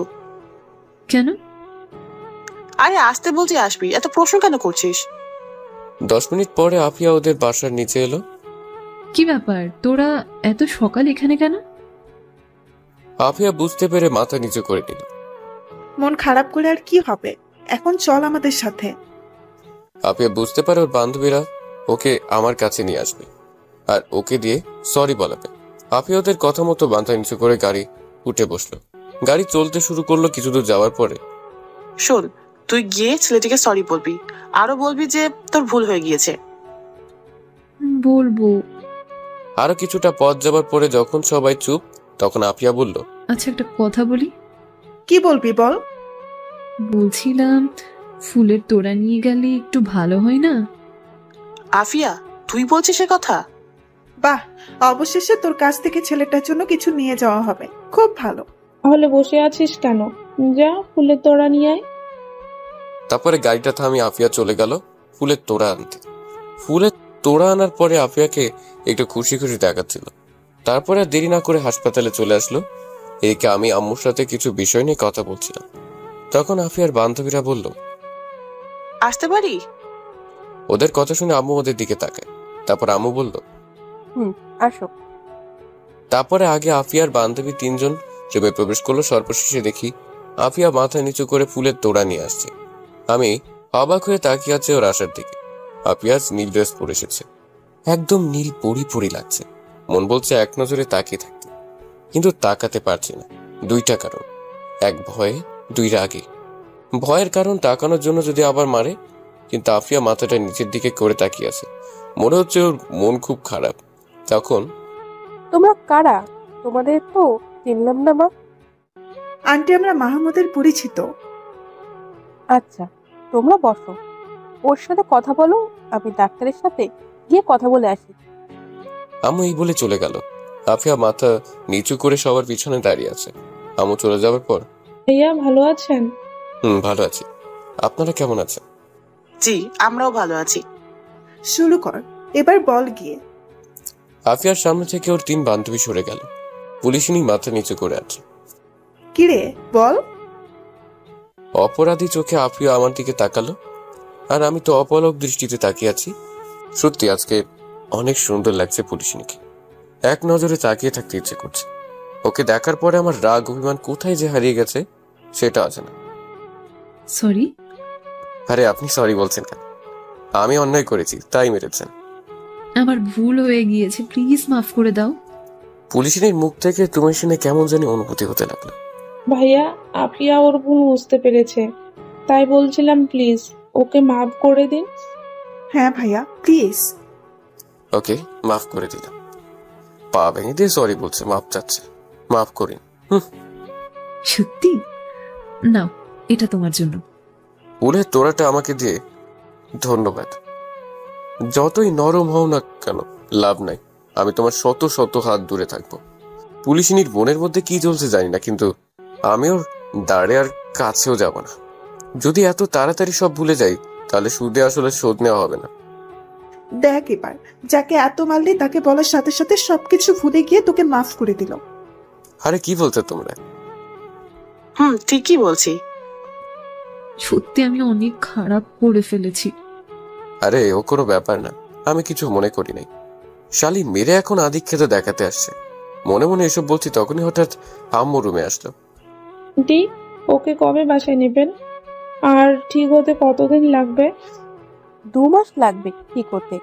আর আজ বিকেলে বাসায় গিয়ে যাব। মা, তোমরা ওকে একটু বোঝাও। দেখো না, হন্ডা চালাতে গিয়ে পাটা ভেঙে ফেলেছে, আমার কথা তো শোনেই না। আচ্ছা আন্টি, বুঝাবো। আন্টি, তাহলে আজ আমরা আসি? তো আমাদের বাসায় একদিন এসে ঘুরে যেও। আচ্ছা আন্টি।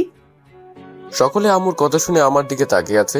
কারণটা হলো আমি আফিয়ার মারার কথা না বলেছি বাইক থেকে পড়ে গিয়ে পা ভেঙেছে।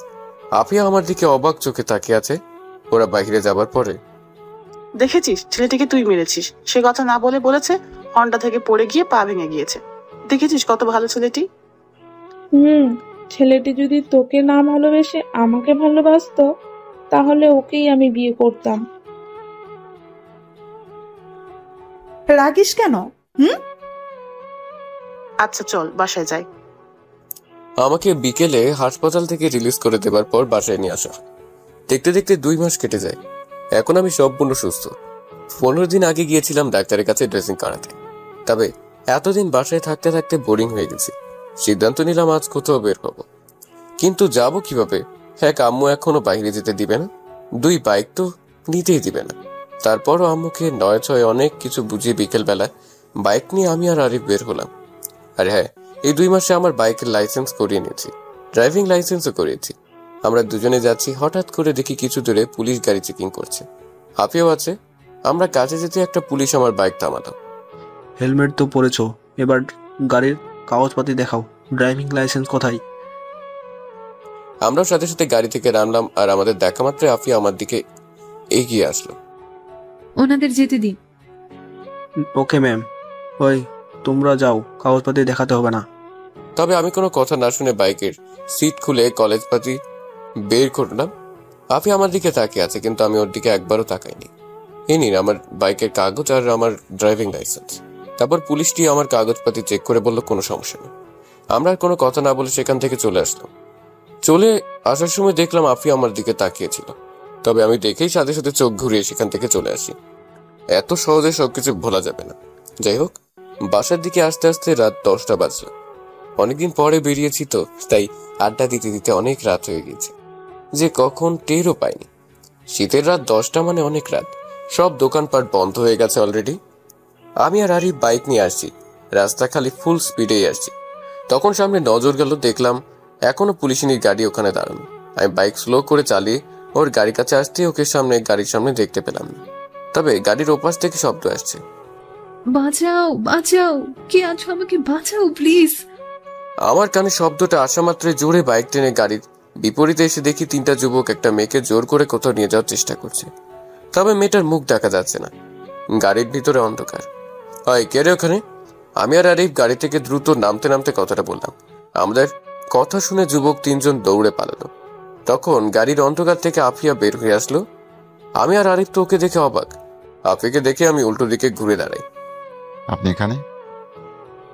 আসলে আমার পিস্তলটা ভুলে বাসায় রেখে এসেছি, আর থানায় অনেক কাজ থাকায় বাসার দিকে ফিরতেও দেরি হয়ে যায়। আর মাঝপথে ওই জানোয়ারগুলো আমার সাথে। বুঝলাম। আরিফ চলে আয়। আরিফ বাইকে উঠলেই চলে আসতে যাবো তখনই আসলে বলতে যাচ্ছিলাম, আমার গাড়ির চাকাটা ওরা লিক করে দিয়েছে। আমরা তাকে দেখলাম সত্যি গাড়ির চাকা লিক। আমরা গাড়ি থেকে নামলাম। আফিয়া মাথা নিচু করে দাঁড়িয়ে আছে। আরিফ তুই বাইক নিয়ে যা, গিয়ে ওনাকে নামিয়ে দিয়ে। বন্ধু তুই যা, আমি এখানে থাকি। তোকে যা বলেছি তুই তাই কর, এত বেশি কথা বলিস কেন? ওকে। আরিফ বাইক স্টার্ট দিয়ে, আসুন ম্যাম। আফিয়া বাইকে না উঠে আমার দিকে তাকিয়ে আছে। বন্ধু আমার থেকে তুই ম্যামকে নিয়ে গেলে ভালো হতো। আমি রাগি লোক নিয়ে আফিয়ার দিকে তাকালাম। বন্ধু তুই নামিয়ে দিয়ে আয়, আমি এখানে আছি। তারপর আমি কোনো কথা না বলে বাইকে উঠে বাইক স্টার্ট দিলাম, কারণ আমি না গেলে আফিয়া যাবে না। তাই মাইনকা চিপায় পইরা যাচ্ছি। আমি বাইক স্টার্ট দিতেই পুলিশ নিয়ে এসে বাইকে বসলো, উঠে আমার কাঁধে হাত রাখলো। আমি বাইক চালাতে শুরু করলাম। কিছুক্ষণ পরে আফিয়াদের বাসার সামনে এসে গেলাম। এতটা পথ কেউ কারোর সাথে কথা বলেনি। তবে আফিয়া গাড়ি থেকে নামার পরে, আপনি কি আমাকে এখনো মাফ করতে পারছেন না? তা হবে কেন, অনেক আগেই তো সবকিছু ঠিক হয়ে গেল। তাহলে আমার সাথে এমন করছেন কেন? সরি, আমি বুঝলাম না কেমন করছি আমি আপনার সাথে। পুলিশ কিছু না বলে আমার দিকে তাকিয়ে রইল। কেউ কথা বলছেন না যে? না কিছু না, তবে আপনাকে অনেক ধন্যবাদ আমাকে সাহায্য করার জন্য। কথাটা বলে আফিয়া বাসার ভেতরে চলে গেল। যাওয়ার আগে দেখলাম আফিয়ার চোখে পানি। আমি আর সেখানে দাঁড়িয়ে না থেকে বাইক ঘুরে চলে আসলাম। কিন্তু একটা জিনিস আমাকে খুব ভাবাচ্ছে, আফিয়ার চোখে পানি দেখলাম কেন? তাহলে কি আফিয়া আমাকে ভালোবেসে ফেলেছে, নাকি অপরাধ বোধগুলো জেগে ওঠার কারণে এমনটা করেছে? জানি না মেয়েদের মনে কি চলে, সেটা কেবল সে আর আল্লাহ জানে। আমি আরিফের কাছে আসতেই, কিরে তোর পুলিশিনীকে নামিয়ে দিয়েছিস? কিন্তু ওর চোখে পানি দেখলাম কেন? তারপরে আরিফকে সব কিছু খুলে বললাম। মামা কেস খেয়ে গেছে। মানে কি বলছিস? মানে পুলিশিনী তোর প্রেমে হাবুডুবু খাচ্ছে। কি? তা হতেই পারে না, হয়তো নিজের মনে অপরাধের অনুশোচনা জেগে উঠেছে তাই এমন করছে। না, তাই এমন হতেই পারে না, হওয়ার কোনো চান্সই নাই। স্যার সত্যি বলছিস? আমি সত্যি বলছি, বিশ্বাস না হলে প্রমাণ দিয়ে দেখাবো। তা তো নিতেই হবে, কারণ মেয়েদের কেউ বুঝতে পারে না ওদের মনের মাঝে কি চলে। ওকে, তাহলে তুই কালকে থেকে আবার পুলিশিনীর পিছনে নিবি। কি? আমাকে আবার মার খাওয়ানোর ধান্দা? আরে না, শোন, আগে যখন পুলিশিনীর পিছন নিতি তখন কি করতো? তোর দিকে রাগে চোখে তাকাতো, কিন্তু এখন পিছু নিবি, কারণ দেখবি তোর দিকে কি রাগে চোখে তাকাই না, মুখে মুচকি হাসে নিয়ে তোর দিকে তাকায়। সত্যি? বিশ্বাস না হলে ট্রাই করে দেখতে পারিস। ওকে ধরলাম, ও রাজি হয়ে গেল, কিন্তু আমার মনের ঝাল তো মিটবে না। কি মারটাই না মেরেছে ও মাগো। সমস্যা নেই, বিয়ের পরে সব সুদে আসলে মিটিয়ে দিবি। তা অবশ্য ভুল বলিস নাই, ওকে বিয়ের পরে প্যারা দিতেই থাকবো। তো তোর ইচ্ছে বিয়ের পরে প্যারা দিবি নাকি সারাদিন রোম্যান্স করবি? সেটা তোর উপরে নির্ভর করবে। তবে কালকে যদি মুচকি হাসে তোকে দেখে তাহলে আমার কাছে চলে আসিস, কেমন? ওকে দোস্ত, তাই করবো। তারপরে আরিফকে ওর বাসায় নামিয়ে দিয়ে আমি বাজারে আসলাম। আম্মু খেতে দিল, খেয়ে পাড়ি জমালাম ঘুমের রাজ্যে। সকালে ঘুম থেকে উঠে নাস্তা করে আগেই একটু স্টাইল দিয়ে ফিটফাট হয়ে বাইক নিয়ে বের হলাম। মেন কারণ আফিয়ার কাছে যাব, তবে তার আগে শুভ, আরিফ ওদের কাছে গেলাম। বন্ধু, তোকে তো আজকে নায়কের মতো লাগছে রে। আজ যদি তোকে এই অবস্থায় পুলিশিনী দেখতো, সত্যি সত্যি তোকে প্রপোজ করে দিত। তাই নাকি? তো বল, পুলিশিনী কোথায়? দেখলাম মন্ত্রীর বাসার সামনে। কেন? শুনছিলাম মন্ত্রীর ওখানে নাকি বড় একটা সমাবেশ আছে। ও আচ্ছা, তাহলে তোরা থাক, আমি আসছি প্রমাণ। ওকে দোস্ত, তুই যা, আমরা এখানে আসি। তারপরে আমি বাইক নিয়ে মন্ত্রীর বাসার দিকে আসতে লাগলাম। মন্ত্রীর বাসার সামনে গিয়ে দেখি পুলিশিনী একটা অন্য পুলিশের সাথে কি যেন বলছে, মনে হচ্ছে কিছু একটা বোঝাচ্ছে। আমি একদম পুলিশিনীর সামনে গিয়ে থামলাম, আর মনে মনে ঠিক করলাম আজ পুলিশিনীর দিকে তাকাবো তো তাকাবোই, আর চোখ সরাবো না, আর মুখে হাসি রাখবো। আমি পুলিশিনীর সামনে গিয়ে থামতে আফিয়া আমার দিকে অবাক চোখে তাকালো।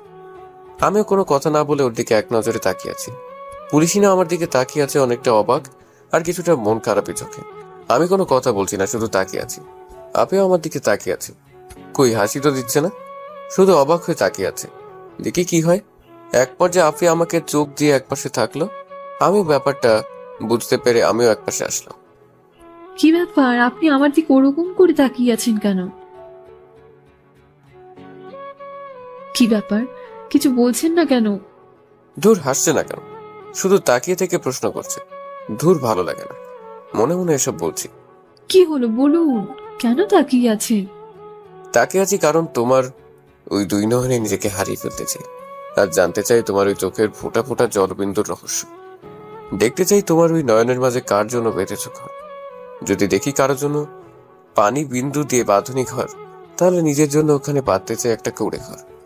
খড়কুটা দিয়ে সেই ঘরের চাল বুনবো। প্রভাতের সেই সকালবেলা গাছ থেকে ঝরে পড়া ফুল দিয়ে বিছাবো তোমার জন্য বিছানা। পাবো কি সেই সুযোগ আমি? কথাগুলো বলে আফিয়া লজ্জা মাখা মুখে মুচকি হাসি দিয়ে মাথা নিচু করে দাঁড়িয়ে আছে। উফ, আল্লাহ গো, এসেছে রে মাইরা, এসেছে। কি হলো বলো, দেবে না সেই সুবর্ণ সুযোগটুকু আমি? আফিয়া লজ্জা মাখা মুখ নিয়ে মাথা নিচু করে দাঁড়িয়ে আছে। ও কিছু বলতে যাবে তার আগেই, ম্যাম আপনাকে স্যার ডাকতেছে। আসছি। আফিয়া কিছু না বলে চলে যেতে লাগলো, তবে চলে যাবার সময় আমার দিকে তাকিয়ে লজ্জা মাখা মুখে হাসি দিয়ে চলে গেল। ওরে খোদা, আমি তো খুশিতে ওখানে দাঁড়িয়ে না থেকে সোজা নিলয় শুভর ওদের কাছে চলে আসলাম। কি ভাই, তোর পুলিশে কি হাসছে? দোস্ত এসেছে। সত্যি? হরে ভাই, সত্যি এসেছে। তাহলে দেরি কেন? যা প্রপোজ করে দে। কি বন্ধু, তাই কর। করব, তবে এত তাড়াতাড়ি কেন? আরে যত তাড়াতাড়ি করবি তত তাড়াতাড়ি তোদের বিয়ে হবে, আর তো আগেই বিয়ে হবে। আর বিয়ের পর তোর মায়ের সুদে আসল হিসাব নিতে পারবি। সেটা অবশ্য ঠিকই বলেছিস। তো যা দাঁড়িয়ে আছিস কেন? কি এখনই? এক্ষুনি। ওকে, যাচ্ছি। তারপরে আমি আবার বাইক চালিয়ে আফিয়ার কাছে চলে আসলাম। পুলিশ নিয়ে আমাকে আবার দেখে আমার কাছে এসে বলল, আবার কি? হুন্ডায় উঠো। হুন্ডাই কেন? 10 মিনিট প্লিজ। ওকে করিম সাহেব, আমি 30 মিনিটের মধ্যে আসছি, আপনি এদিকটা সামলান। তারপরে আফিয়া এসে আমার কাঁধে হাত রেখে হুন্ডায় বসলো। আমি ওকে একটা নীরব জায়গায় নিয়ে আসলাম।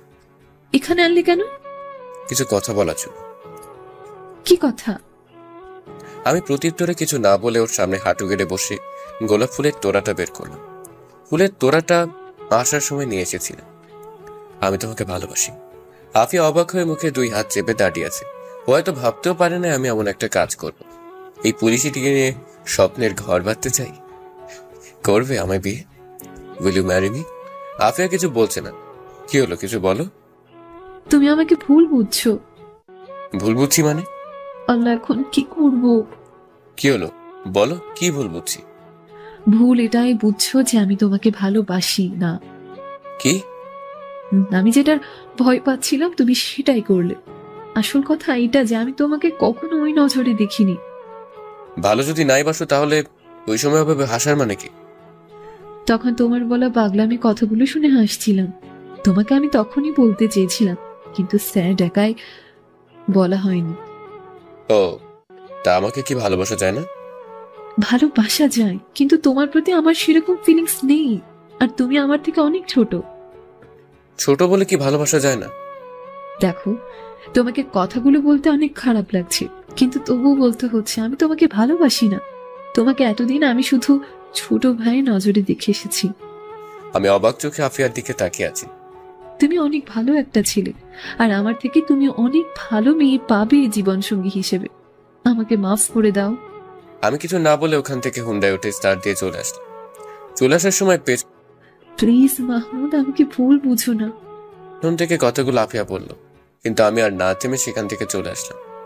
সত্যি বলতে আমি কখনো কল্পনা করতে পারি নাই আফিয়া আমাকে এই কথাগুলো বলবে। ওই সেই চোখের পানি, সেই হাসি সবই ভুল ছিল। আমাকে ছোট ভাইয়ের মতো দেখে। এখন নিজেকে বড্ড ছোট মনে হচ্ছে। সত্যি মেয়েদের বাচনভঙ্গি বোঝা এত সহজ না। ওদেরকে ওদের মা বাবা বুঝতে হিমশিম খায়, আর আমরা তো কোথাকার চুনোপুটি। শুভ আরিফ ওদের প্রতি খুব রাগ হচ্ছে। ওই হারামিগুলোর জন্য এত তাড়াতাড়ি প্রপোজ করতে গেছি। আমি ডিরেক্ট ওদের কাছে গেলাম। ওরা আমাকে দেখে এগিয়ে আসলো। আরিফ আর শুভ ছিল, নিলয় সিয়াম ওদের দেখলাম না। কিরে বন্ধু, প্রপোজ করেছিস? রাজ হয়েছে? আমি বাইক থেকে নেমে ওদের দুজনের গালে 2টা কষির থাপ্পড় দিলাম। শালা, আমাকে যে ভালোবাসে শিওর না তোরা? শোন, আমাকে শুধু ছোট ভাইয়ের মতো দেখে, ও আমাকে ভালোবাসে না। কি? আমি আর কিছু না বলে ওদের থেকে বাসায় চলে আসলাম। আরিফ আর শুভ কিছু বলছিল না। ওরাও বোকার মতো দাঁড়িয়েছিল। ওরাও এটা ভাবতে পারে না যে আফিয়া আমাকে ফিরিয়ে দিবে। বাসায় যাবার পরে, কি করে, কোথায় গিয়েছিলি? সেই সকালে বেরিয়েছিস, তাও হালকা নাস্তা করে। খাবি না এখন? না, খাবো না। কেন, কি হয়েছে? আম্মু, তোমার ছেলে ছ্যাঁকা খাইছে, তার বুকের মাঝে অনেক কষ্ট, খাবার নামবে না গলা দিয়ে। তুই ছ্যাঁকা খাইছিস? তোর মনে কষ্ট? কেন, তোমার বিশ্বাস হচ্ছে না? বিশ্বাস কিভাবে করব? মানুষ ছ্যাঁকা খাইলে কান্না করে, কিন্তু তুই তো দিব্যি আছিস। তুমি জানো আমি কান্না করছি না। চোখে পানি নাই বলে দেখতে পাচ্ছ না। চোখের পানি কান্না করতে করতে শুকিয়ে গেছে। এখন চোখের পানি নাই, তবে কেঁদে কেঁদে হৃদয়টা ভিজিয়ে ফেলেছি। তুমি তা দেখতে পাচ্ছ না? আল্লাহ, আমারে উঠাই নিয়ে যাও। কেন উঠাই নিবে কেন? কারণ আমি তোর মনের মধ্যে কান্না দেখতে পারি না বলে। আমি কত বোকা, তাই না? এরপর থেকে ভালোভাবে দেখবা। আচ্ছা, কারো থেকে শিখে নিবি। তা তুমি কি বাপ এখন খাবা? খাবার খাবো না কেন? তুমি না ছ্যাঁকা খাইলা, এখন খাবার কেন খেতে হবে? আম্মু, তুমি এত বোকা কেন? খাবারের সাথে ছ্যাঁকা খাওয়ার কিসের সম্পর্ক? ওটা এক বিষয় আর এটা আর এক বিষয়। হ্যাঁ তাই তো, আমি ভুলে গেছি। আম্মু কিছু বললা? কই না তো, আমি আবার কি বলবো, তুই খেয়ে নে। আপনারে বলেন, খাবার খাওয়ার সাথে প্রেমের ছ্যাঁকা ব্রেকআপ হওয়ার কিসের সম্পর্ক? আমাকে ছ্যাঁকা দিয়ে তুই পুলিশ নিয়ে দিব্যি আছে, তাহলে আমি খাবার খাওয়া বাদ দিব কেন? খুনি 1000টা খুন করেও জেলে বসে খাবার খাচ্ছে। মধ্য কথা হলো, যে যাই করুক না কেন খাবার খাওয়া কারো থেমে নেই। তাহলে আমি কেন না খেয়ে থাকবো? খাবার পেয়ে পেট ঠান্ডা হলো, পেট ঠান্ডা আমিও ঠান্ডা। তাই আর সময় না খরচ করে রুমে গিয়ে শুয়ে পড়লাম। আর আমার মন কান্না করতে লাগলো। তারপরে কখন যে ঘুমিয়ে গেছি সেদিকে কোনো ভ্রুক্ষেপই নাই। Tata, good night. সকালে ঘুম থেকে উঠে ফ্রেশ হয়ে নাস্তা করে কলেজের উদ্দেশ্যে রওনা দিলাম। কলেজ গিয়ে দেখি আরিফ, শুভ ওরা সবাই একসাথে বসে আছে। ওদের কাছে গেলাম। কিরে হারামিরা, তোরা এখানে মন খারাপ করে বসে আছিস কেন? বন্ধু, আর কখনো মেয়েদের নিয়ে গবেষণা করব না। কেন? কারণ ওরা হলো গিরগিটির মতো, যখন তখন রং বদলায়। তাহলে বুঝেছো যে মেয়েরা দরকার ছাড়া কথা বলে না? দোস্ত, খুব ভালো করেই বুঝতে পারছি। বুঝছস ভালো। আমরা যখন বসে বসে আড্ডা দিচ্ছিলাম তখন তাকিয়ে দেখি দূর থেকে পুলিশিনী আমাদের দিকে তাকিয়ে আছে। আরিফ, পুলিশিনী এখানে কেন? জানি না তো। খাইছে রে, এই তো দেখছি আমাদের দিকেই আসছে। হ্যাঁ তাই তো দেখছি। পুলিশিনী অবশেষে আমাদের কাছে এসে পড়লো। তোমরা সবাই ভালো আছো তো? ম্যাম ভালো আছি, আপনি? আমিও ভালো আছি। তো ম্যাম আপনি এখানে কেন? তোমাদের প্রিন্সিপালের সাথে দেখা করতে এলাম। শালারা আজ এরা প্যাচাল শুরু করছেন মনে মনে। হ্যাঁ জানেমান, কি করছো? কোথা থেকে রিমা দৌড়ে এসে আমার বাম হাত জড়িয়ে ধরে বসে পড়লো। আর রিমা হচ্ছে অনেক ভালো একটা মেয়ে, অনেক ফ্রি মাইন্ডেড, আর আমাদের সবার বেস্ট। আমাকে দেখলেই জড়িয়ে ধরবে, এটা মনে ওর অভ্যাস। তাই তো কোথা থেকে দৌড়ে এসে আমার বাম হাত জড়িয়ে গা ঘেঁষে বসলো। পুলিশিনী তো অবাক চোখে তাকিয়ে আছে। আমি প্রতিবার দূরে সরিয়ে দিই, কিন্তু আজকে পুলিশিনীকে জেলাস ফিল করানোর জন্য নাটক শুরু করলাম। এই তো কলিজা, তোমার জন্য অপেক্ষা করছিলাম। আমিও রিমার হাত জড়িয়ে ধরলাম। ওমা, সত্যি বলছো? সত্যি সত্যি, 3 সত্যি।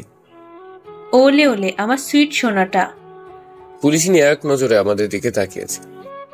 ও হ্যাঁ, পরিচয় করিয়ে দিই, এ হলো আমাদের থানার নতুন এসিপি আফিয়া আপু। আর আপু, এ হলো আমার জানিমা। হ্যালো আপু, কেমন আছেন? ভালো আছি। আচ্ছা, আমার অনেক কাজ আছে, আমি আসছি। হ্যাঁ, এই বলেই পুলিশিনী দ্রুত স্থান ত্যাগ করলো। কি ব্যাপার, পুলিশিনী চলে গেল কেন? সব বুঝো মনু, এটা বুঝো না? যাও মুড়ি খাও। বুঝছি, জেলাস হচ্ছে। এই তো মামুর বেটা, বুঝছোস।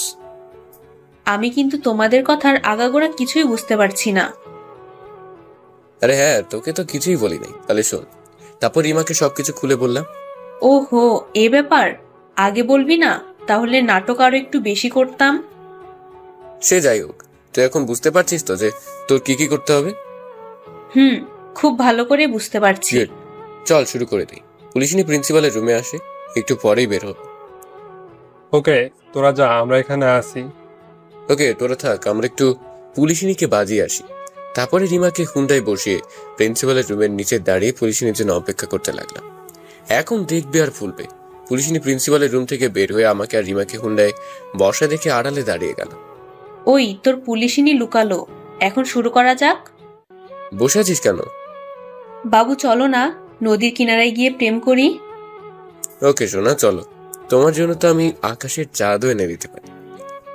তাহলে চলো, যেখানে তুমি আর আমি ছাড়া আর কেউ থাকবে না। ওকে চলো। তারপরে হুন্ডা স্টার্ট দিয়ে কলেজ থেকে রিমাকে নিয়ে বের হতে লাগলাম। কিছু দূর যাওয়ার পরে লুকিং গ্লাসে তাকিয়ে দেখি পুলিশিনী গাড়িও আমাদের পিছু পিছু আসছে। তার মানে ওষুধে কাজ করেছে। ওই রিমা, পুলিশিনী তো আমাদের পিছু নিয়েছে। দেখছি তো, এখন কি করব? আচ্ছা শোন, কি করতে হবে। তারপরে সবকিছু রিমাকে বুঝিয়ে বললাম। হেব্বি জমবে কিন্তু। তারপরে আমরা নদীর তীরে এসে একে অপরকে জড়িয়ে ধরে বসলাম। আর পিছু পিছু পুলিশিনী আসলো আমাদের ফলো করতে করতে। এসে গেছে, এবার শুরু কর। তা বলতে পুলিশিনী আমাদের কাছাকাছি এসে একটু আড়ালে দাঁড়ালো। জানো তোমাকে আমি কতটা ভালোবাসি সোনা? কতটা সোনা? কতটা ভালোবাসি সেটা বলতে পারবো না, তবে এটা বলতে পারি যে পেঁয়াজে যতদিন ঝাঁজ থাকবে ততদিন তোমার প্রতি আমার ভালোবাসা থাকবে। কি? পেঁয়াজের সাথে তুলনা করলে কেন? তুমি জানো পেঁয়াজের কতটা দাম, তেমনি আমার ভালোবাসা এতটা দাম। ও মা, তাই নাকি? এই পাখি, একটা গান শোনো না। গান শুনবা? এই সোনালি বিকেলটাকে তোমার মুখের গান শুনে পূর্ণতা দিব। আচ্ছা, গাইতাছি। ওদিকে পুলিশিনী মনে মনে বলছে, কুত্তা আমাকে প্রপোজ করে এখন অন্য মেয়ের সাথে টাঙ্কি মারছে। শালা একদিন যেতে না যেতেই অন্য একটাকে ধরেছে। আরো নানা ধরনের আজে বাজে কথা বলছে রাগের সাথে। ওকে পাখি, গান শুরু করো। এবার রিমা অল্প একটু গান গেয়ে থেমে গেল। বলতে গেলে গানের একগুলো ভালো মতো গাইলে, থেমে গিয়ে বলে আর নাকি পারবে না, লজ্জা করে। ওহাও শোনা, অস্থির লেগেছে। আমার কানে এখনো তোমার মধুর সুর ভেসে যাচ্ছে। সত্যি বলতে ওর গানের আগামাথা কিছুই আমি বুঝি নাই। ধন্যবাদ সোনা, এবার আমার গিফট দাও এত সুন্দর করে গান শোনানোর জন্য। গিফট চাই? ওকে, এদিকে করো। রিমা ঘুরতে আমি হাত দিয়ে ওর মাথা আমার মুখের সামনে আনলাম। আমি মুখ দিয়ে শব্দ করতে লাগলাম আর আস্তে আস্তে বললাম, হয় তুই ছাড়া পাওয়ার চেষ্টা কর, যাতে করে পুলিশিনী বুঝতে পারে যে আমি তোকে জোর করে কিস করছি। আমার কথা মতো রিমাও নাটক শুরু করলো। মনে হচ্ছে কে সত্যি আমি জোর করে কিস করছি। এটা দেখে পুলিশিনী ছি ছি ছি ছি। পুলিশিনী আর ওখানে দাঁড়িয়ে থাকতে না পেরে চলে গেল। পুলিশিনী চলে যাবার পরে এটা হলো, কিছু না করে চলে গেল কেন? আরে এখনই কি করবে বুদ্ধু? আচ্ছা, এটা না হয় বুঝলাম, কিন্তু পুলিশিনী তো বললো আমাকে ভালোবাসে না, তাহলে এখানে আসলো কেন? কেবল তো শুরু। মেয়েরা নিজেরাও জানে না ওরা কাকে ভালোবাসে আর কাকে না। তুই মেয়ে হয়ে ওই কথা বলছিস? বলছি। মেয়েরা যতই মুখে বলুক না কেন তোমাকে আমি ভালোবাসি না ভালোবাসি না, কিন্তু সেই ছেলেটাকে যদি অন্য কোনো মেয়ের সাথে দেখে তাহলে সে বুঝতে পারে সেই ছেলেটাকে ভালোবাসে। তার মানে পুলিশিনী আমাকে ভালোবাসে নাকি? অবশ্যই বাসে, না হলে ওর এমন রিয়াকশন, তোর পিছু নেওয়া, রেগে চলে যাওয়া, সময় হলে ঠিকই বলে দিবে। বললেই ভালো। আচ্ছা, তুই যে আমার সাথে নাটক করছিস, তোর কোনো সমস্যা হবে না তো? কিসের সমস্যা হবে আমার? তোর বয়ফ্রেন্ড তোকে কিছু বলবে না তো? আরে না, ওরে আজ আমি সব বোঝাই বলবো নি। আচ্ছা, তা যা বলিস। তোর সম্পদ তুই যেমন করে ব্যবহার করবি। হারামি, চুপ কর। ওকে চুপ, এখন চল বাসায় যাই। চল। বাসায় না গিয়ে কি তোর সাথে এখানে বসে প্রেম করবো নাকি? করতেও পারিস। যা কুত্তা, দূরে গিয়ে মুড়ি খা, আমার জন্য ওই যথেষ্ট। যাই হোক, চল তোকে বাসায় নামিয়ে দিয়ে আমি বাসায় যাব। আরে না, তোকে আমার সাথে যেতে হবে না, আমি ওর সাথে দেখা করতে যাব, তুই বাসায় যা। ওকে বাই রে। আর হ্যাঁ, ভুলে যাস না কিন্তু। আরে না, সাবধানে যাস। ওকে। তারপর আমি বাসায় চলে আসলাম আর রিমা গেল ওই বয়ফ্রেন্ডের সাথে দেখা করতে।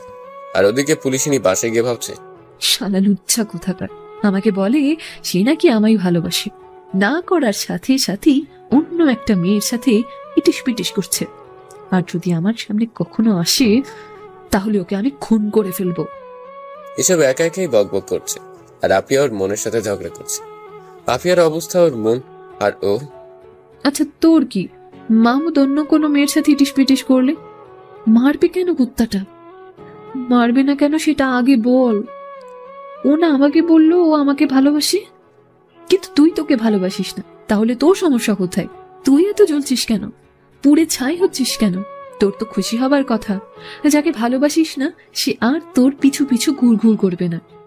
আফিয়া মাথা চুলকাতে চুলকাতে বলল, হ্যাঁ তাই তো, ও অন্য অন্য মেয়ের সাথে ঘুর ঘুর করলে আমার কি? আমি কেন এত জ্বলছি? কেন আমার এত রাগ হচ্ছে? কারণ কি তুই জানিস? কি কারণ? তুই নিজেও জানিস না তুই যে মাহমুদকে ভালোবেসে ফেলেছিস। কি?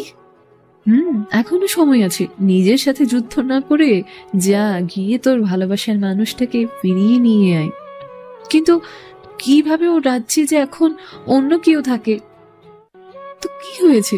তোর ভালোবাসা দিয়ে ওকে তোর রাজ্যে নিয়ে আসবি, শোধবোধ। তো এখন আমি কি করব? তুই নিজেই ভাব তুই কি করবি। সারা রাত ভাবে আফিয়া, নিজের মনের সাথে নিজেই কথা বলছে। আফিয়া এখন খুব ভালো করে বুঝতে পারছে যে আমাকে ওর মনে জায়গা দিবে না বলতে বলতে দিয়েই ফেলেছে। আর এখন আমাকে লাগবে, এদিকে আমি তো হেব্বি মজায় আছি। নাগিন ডান্স দিব নাকি ঘুমের ঘরে না থাক, পুলিশিনী রাত জেলাস দেখে সে একটা ঘুম দিলাম। এক ঘুমে রাত কাবার। সকালে ঘুম থেকে ওঠার পরে রিমা, নিলয়, শুভ ওদের সবাইকে ক্যাম্পাসে আসতে বললাম। তারপর আমিও নাস্তা করে বের হয়ে পড়লাম। কিরে বন্ধু, তো পুলিশ এনে কি কিছু করলো? না রে, কিছু করেনি, শুধু দেখে রাগ করে চলে গেছে। চিন্তা করিস না, যেহেতু তোদের পিছু পিছু গিয়েছি তাহলে এখন কিছু একটা করবোই।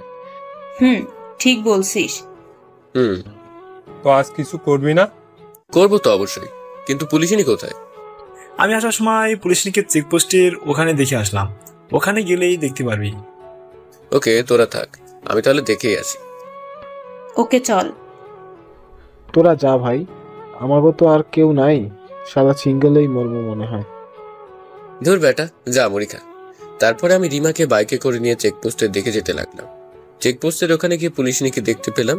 পুলিশিনী আমাদেরকে দেখছে, কিন্তু আমরা না দেখার ভান করে ওর সামনে দিয়ে চালিয়ে আসতে লাগলাম। আর সঙ্গে সঙ্গে পুলিশিনী, তোমরা এদিকটা দেখো, আমি আসছি। Okay ma'am. এ বলে পুলিশিনী গাড়ি নিয়ে আমাদের পিছু নিল। আমি বাইকে লুকিং গ্লাসে সেটা দেখে সোজা পার্কে চলে আসলাম। পুলিশিনীও আসলো। আমি আর রিমা একটা জায়গায় গিয়ে বসলাম। পুলিশিনীও আমাদের পিছু পিছু আসলো, তবে নির্দিষ্ট দূরত্ব বজায় রেখে। আজকে এখানে নিয়ে আসলে কেন? তোমার সাথে কিছু নিরিবিলি কথা বলার জন্য। তোর নিরিবিলি কথা বের করছি কুত্তা, আমাকে রেখে অন্য মেয়ের সাথে টাঙ্কি মারিস? তাই? এই তুমি কি খেয়ে আসছো? না শোনা। কেন খাও নাই? দেখছো না খেয়ে খেয়ে কেমন শুকিয়ে যাচ্ছ। আচ্ছা, কাল থেকে নিয়মিত সময়ের খাবার সময় মতো খাবো। 3 সত্যি মনে থাকে যেন। আর হ্যাঁ, তুমি আমাকে একটা কথা বলো তো। কি কথা? তোমাকে আমি যখন প্রপোজ করলাম তখন তুমি আমাকে ফিরিয়ে দিলে একটা পুলিশিনীর জন্য। আমার মনে হয় তুমি তাকে ভালোবাসো, তাহলে তাকে বাদ দিয়ে আমাকে গ্রহণ করলে কেন? আর বলো নয় পেতনিটার কথা। কি? আমি পেতনি? কুত্তা, তোকে আমি কাঁচা খেয়ে ফেলবো। কেন, সে আবার তোমার সাথে কি করলো? আরে আমি তাকে প্রপোজ করেছিলাম, আমার মনের কথাগুলো সব বলেছিলাম, কিন্তু সে আমাকে গ্রহণ করে নাই, ফিরিয়ে দিয়েছে। সে নাকি আমাকে ছোট ভাইয়ের মতো দেখে। আর তুমি বলো, যার থেকে বিন্দুমাত্র ভালোবাসা পাবো না তার পেছনে ঘুরে কোনো লাভ আছে? তাই তো সেদিন রাতে অনেক ভেবে তোমাকে ফোন করে গ্রহণ করলো।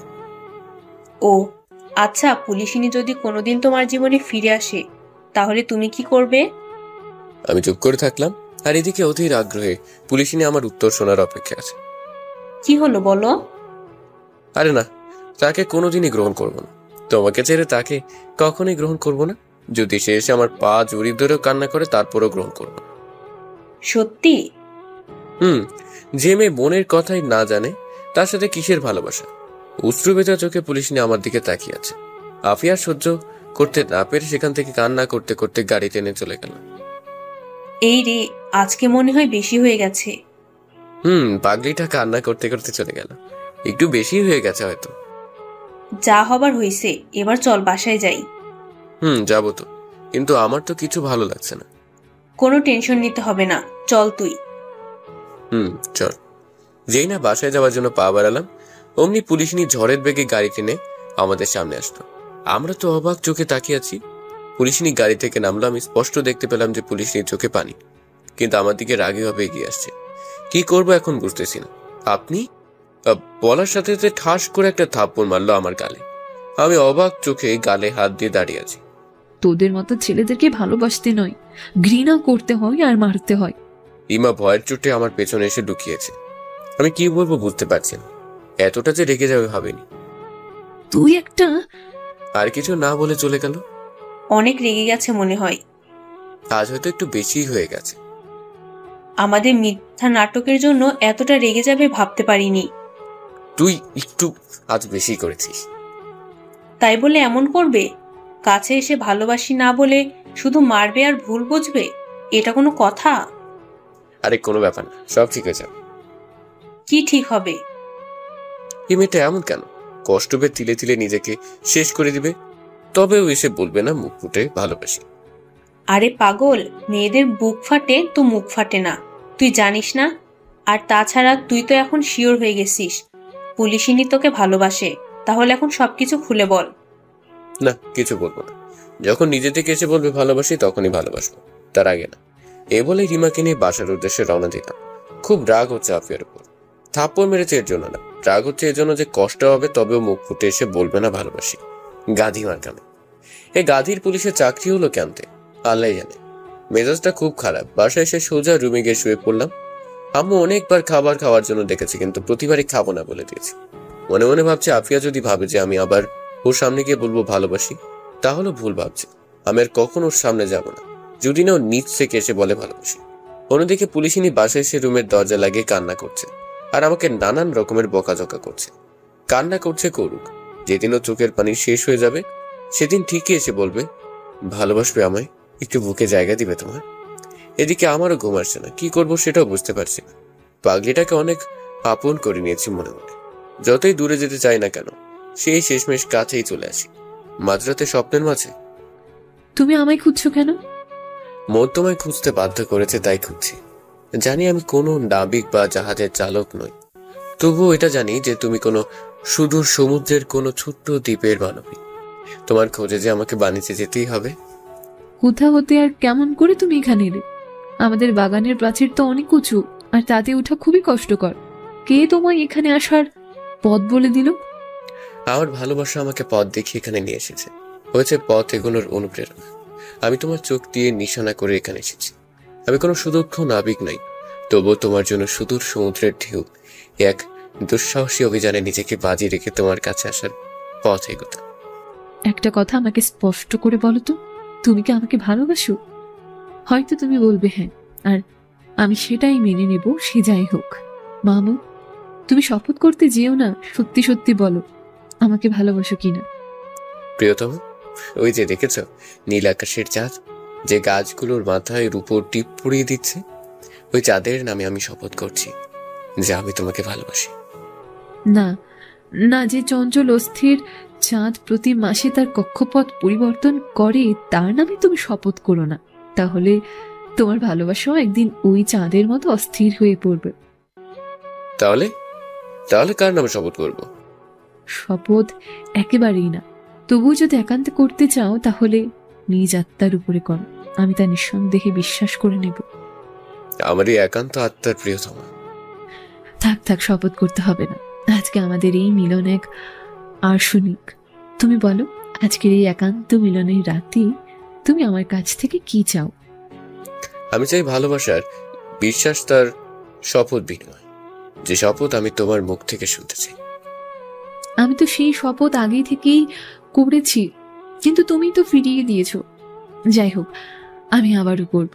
আমার শক্তি সমুদ্রের মতোই অনন্ত, আমার প্রেম সমুদ্রের মতোই গভীর। আমি তোমাকে ভালোবাসি। ইয়াহু, সত্যি? ওরে আল্লাহ, আমার মাজা গেল গো গেল। চিৎকার দিয়ে খাট থেকে নিচে পড়ে গেছি। তার মানে এতক্ষণ আমি স্বপ্ন দেখছিলাম। ধুর শালার কপাল। কিরে বাবা, তোর কি হয়েছে? কিছু না আম্মু, তুমি যাও না। তাহলে সকাল সকাল এত জোরে চিল্লালনি দিলি কেন? আর আম্মু কিছুই না, তুমি যাও তো। তুই যে কি করিস না ছোট থেকেই। আম্মু চলে গেল। ইস, এটা যদি স্বপ্ন না হয় বাস্তব হতো তাহলে কতই না ভালো হতো। বাস্তবে যে রায় বলুক, স্বপ্নে এসে তো বলেছে ভালোবাসা আমায়। সত্যি বলছি, অনেক ভালো লাগছে। স্বপ্নের কথাগুলো কতই না মধুর ছিল, কতই না মিল ছিল দুজনের কথায়। উফ, এটা যদি বাস্তবে হতো, আল্লাহ গো, কবে যে এটা বাস্তবে রূপ নিবে সেটা তুমিই জানো। যাই হোক, আবার শুয়ে দিলাম এক ঘুম। এদিকে পুলিশিনী সকাল সকালে ঘুম থেকে উঠে নামাজ আদায় করে নেয়। তারপরে মায়ের সাথে নাস্তা তৈরি করে খেয়ে রেডি হয়ে রওনা দেয় থানার উদ্দেশ্যে। থানায় গিয়ে পুলিশিনী একদম নীরব হয়ে বসে আছে, কোনো কথাই নাই ওর মুখে। মন খারাপ করে বসে আছে। ঠিক তখনই, ম্যাম আসতে পারি? আসুন। ম্যাম, সমস্যা হয়েছে। কি হয়েছে? ম্যাম, পার্কে ঝামেলা হয়েছে। কি বলেন? তাড়াতাড়ি গিয়ে গাড়ি বের করুন। আচ্ছা ম্যাম। তারপরে পুলিশিনী পার্কে গেল। আর পার্কটা ছিল প্রেমের পার্ক। এখানে সব কাপলরা আসে। সেখানে গিয়ে পুলিশিনী দেখলো দুই পক্ষ মারামারি করছে। পুলিশ দেখে দুই পক্ষই মারামারি বাদ দিয়ে যে যার মতো দৌড়ে পালাচ্ছে। পুলিশ কোনো মতে 2-3 জনকে ধরলো, কিন্তু তখনই আফিয়ার নজর গেল পার্কের এক কর্নার। তোমরা ওদের নিয়ে যাও, আমি আসছি। বাকি পুলিশগুলো ওদের নিয়ে গেল। আর পুলিশিনী সামনের দিকে এগোচ্ছে। পুলিশিনীর ওদিকে যাওয়ার কারণ সে রিমাকে দেখেছে, আর রিমার সাথে আজ আমাকে দেখেনি, অন্য একটা ছেলের সাথে। আর ওটাই হলো রিমার আসল বয়ফ্রেন্ড। আফিয়ার দেরি না করে রিমার সামনে গিয়ে দাঁড়ালো। আফিয়াকে দেখে রিমারও বসা থেকে উঠে দাঁড়ালো। আইমি, তুই এত খারাপ কেন? রিমা বিষয়টা বুঝতে পেরে মাথা নিচু করে নিল। তবে রিমার বয়ফ্রেন্ড জানে না যে এই সেই পুলিশিনী। ও খারাপ মানে? কি বলছেন আপনি এসব? ঠিকই বলছি, এই মেয়েটা তোমার সাথে প্রেমের নাটক করছে। ওকে আমি অন্য একটা ছেলের সঙ্গে নিজের চোখে দেখেছি, আর ও তাকেই ভালোবাসে। রিমা এসব উনি কি বলছে? রিমা হেসে হেসে ওর বয়ফ্রেন্ডের চুল টেনে টেনে সবকিছু খুলে বলতে লাগলো। সব শুনে রিমার বয়ফ্রেন্ড তো হাসতে হাসতে শেষ, সাথে রিমাও হাসছে, কিন্তু এমন ভাবে বলছে যে পুলিশিনী ওদের কথাগুলো শুনতে পায়নি। এই ছেলে, তোমাকে এই মেয়েটা ঠকাচ্ছে আর তুমি হাসছো? হ্যাঁ, তা আপনি আমাদের ভাবি? কি বলো এসব? ভাবি মানে? ও ঠিক বলেছে। আমি ঠিক বুঝতে পারছি না। আরে ভাবি এতদিন আপনাকে দেখিয়ে দেখিয়ে মাহমুদ ভাইয়া আর রিমা মিলে নাটক করছে। কি? আপনাকে জেলাস করানোর জন্য, আপনার মুখ থেকে ভালোবাসি কথাটা শোনার জন্য আমি আর মাহমুদ এতদিন আপনাকে দেখিয়ে দেখিয়ে ভালোবাসা নাটক করেছি। কি বলছো এসব? ম্যাম, এটাই সঠিক। পাগলটা আপনাকে অনেক ভালোবাসে। ভাবি আপনি রাখছেন কেন? একবার ভেবে দেখুন, আপনার ভালোবাসা পাওয়ার জন্য মাহমুদ ভাইয়া কত কিছুই না করেছে। আপনি শতবার অপমান করেছেন, মেরেছেন, তবু আপনাকে রেখে অন্য কাউকে মনে জায়গা দেয় নাই, আপনাকে ছেড়ে চলে যায় নাই। আপনার একটুকু ভালোবাসা পাওয়ার জন্য পাগলটা কত কিছুই না করেছে। ভাবি, ভাইয়াকে এবার তো একটু ভালোবাসুন। ভালো তো বাসি, তবে মিথ্যা নাটকের কিছু পুরস্কার দিতে হবে না ওকে। আল্লাহ জানে আজ মাহমুদের সাথে কি হয়। আমিও সেটা নিয়ে ভাবছি। কি হয় তা তোমরা দেখতে থাকো। আর হ্যাঁ, ওকে বলো না আমি সবকিছু জানতে পেরেছি। আচ্ছা ভাবি, তাই হবে। তবে শয়তানটাকে এখন কোথায় পাওয়া যাবে তা তো জানি না। ওকে দাঁড়ান, ওকে কল দিচ্ছি। দাও, লাউড স্পিকারে দাও। ওকে। আমি ফোন রিসিভ করলাম। ওই কোথায় তুই? আমি পৃথিবীতে নাই রে, চলে আসছি ওই নিষ্ঠুর পৃথিবী থেকে। তাই গো, তো তুমি কত দূর গেছো? চলে আসছি মহাকাশের বাইরে, যেখানে ওই পুলিশিনী শালির মুখ দেখতে হবে না। ওই কি বলিস? চুপ কর ভাই। তুই জানিস না ওই শালি আমার মন বুঝলো না, আমার ভালোবাসার মূল্য দিল না। ওই তুই ফাইজলামি বাদ দিবি, না হলে তোর কপালে কিন্তু অনেক দুঃখ আছে। কোথায় তুই সেটা বল। কি আর হবে, আমার জীবন তো শেষ। কোথায় তুই কবি? নদীর তীরে বসে আছি আর আমার কষ্টগুলো নদীর মাছগুলোর সাথে শেয়ার করছি। আচ্ছা থাক, তোমরা থাকো, আমি ওকে দেখে আসছি। পুলিশিনী রেগে মেগে সেখান থেকে তীরে পাড়ের দিকে রওনা দিল। পুলিশিনী যাওয়ার পর, আজ মাহমুদ তুই তো বেটা গিয়া, আমি তোর লাইগা কিছু করতে পারলাম না, মাফ করে দিস ভাই। তবে আমার মাহমুদের কথা ভেবে কান্না পাচ্ছে, না জানি কি হাল হবে। হায় রে বেচারা। এদিকে আমি নদীর তীরে মন খারাপ করে বসে আছি। পুলিশিনী নদীর তীরে এসে আমাকে একই বসে থাকা দেখে দ্রুত আমার পেছনে এসে দাঁড়ালো। আর পিছনে কারোর আওয়াজ পেয়ে পেছনের দিকে তাকিয়ে দেখি পুলিশিনী রাগী ভাবে তাকিয়ে আছে। পুলিশিনীকে দেখে আমি বসা থেকে উঠে দাঁড়ালাম, অবাক চোখে তাকিয়ে আছি। আফিয়াকে এখানে দেখবো ভাবতেই পারি নাই, তবে বুঝতে পারছি না এত রেগে কেন আছে। আমি না বুঝে অবুঝের মতো ভয়ে ভয়ে বললাম, আপনি এখানে? বলার সাথে সাথে ঠাস করে গালে একটা থাপ্পড় মারল। তবে থাপ্পড়টা এত জোরে মেরেছে যে আমি দাঁড়ানো থেকে মাটিতে পড়ে গেছি। কোনো কথা না বলে অসহায়ের মতো তাকিয়ে আছি। হঠাৎ করে কিছু না বলে সে কলার চেপে ধরে দাঁড় করালো। আমি কিছু বলছি না, অসহায় ভাবে তাকিয়ে আছি। নাটক করতে গিয়ে এতটা রেগে যাবে ভাবতে পারিনি। ওদিকে ঠোঁটটা খুব জ্বালাপোড়া করছে। বুঝতে অসুবিধা হলো না যে পুলিশের থাপ্পড়ের চোটে ঠোঁট কেটে গেছে। পুলিশিনী আমার কলার ধরে টেনে টেনে গাড়ির দিকে নিতে লাগলো। আমার বোঝা হয়ে গেল আমায় থানায় নিয়ে যাচ্ছে। এখন আমাকে কোথায় নিয়ে যাচ্ছে? আমি কি করেছি? চুপ, একটা কথাও তোর মুখ থেকে বের করবি না, তাহলে তোর খবর আছে। কথাটা পুলিশিনী আমার মাথায় পিস্তল ঠেকিয়ে বলল। পিস্তল দেখে তো আমার নিচেই হয়ে যাবার অবস্থা, তাই বাধ্য ছেলের মতো পুলিশিনীর সাথে যেতে লাগলাম। সোজা আমাকে থানায় নিয়ে কয়েদের মধ্যে ভরে দিল। বুঝতে পারলাম আমাকে সেদিনকার মতো মারবে, মেরে পা ভেঙে দিবে। কিছুক্ষণ পরে পুলিশিনী আসলো আর সোজা জেলের মধ্যে আসলো। কিন্তু পুলিশিনীর হাতে আগের বারের মতো কোনো লাঠি নাই, ওর হাতে তুলা আর অন্য হাতে পানীয় মেডিসিন। মেডিসিনের নাম আমি জানি না। আমি অবাক চোখে তাকিয়ে আছি। পুলিশিনী কিছু না বলে তুলা এসে মেডিসিন লাগিয়ে আমার কাছে আসলো। আমি ভয়ে পিছনে সরে গেলাম। তাতে আরো রাগি চোখে তাকিয়ে, কুত্তা, যদি আরেক পা পিছনে যাস তাহলে তোর বাকি পাটাও আগের মতো ভেঙে দেব। আমি ভয়ে মন খারাপ করে দাঁড়িয়ে থাকলাম। পুলিশিনী আবারও আমার কাছে এসে ঠোঁটে জমে থাকা রক্তগুলো পরিষ্কার করে দিতে লাগলাম। এত কাছ থেকে পুলিশিনীকে অপূর্ব লাগছে, কিন্তু হঠাৎ করে এত দরদ দেখানোর কারণ বুঝতে পারছি না। সবাই ভালো থাকুন।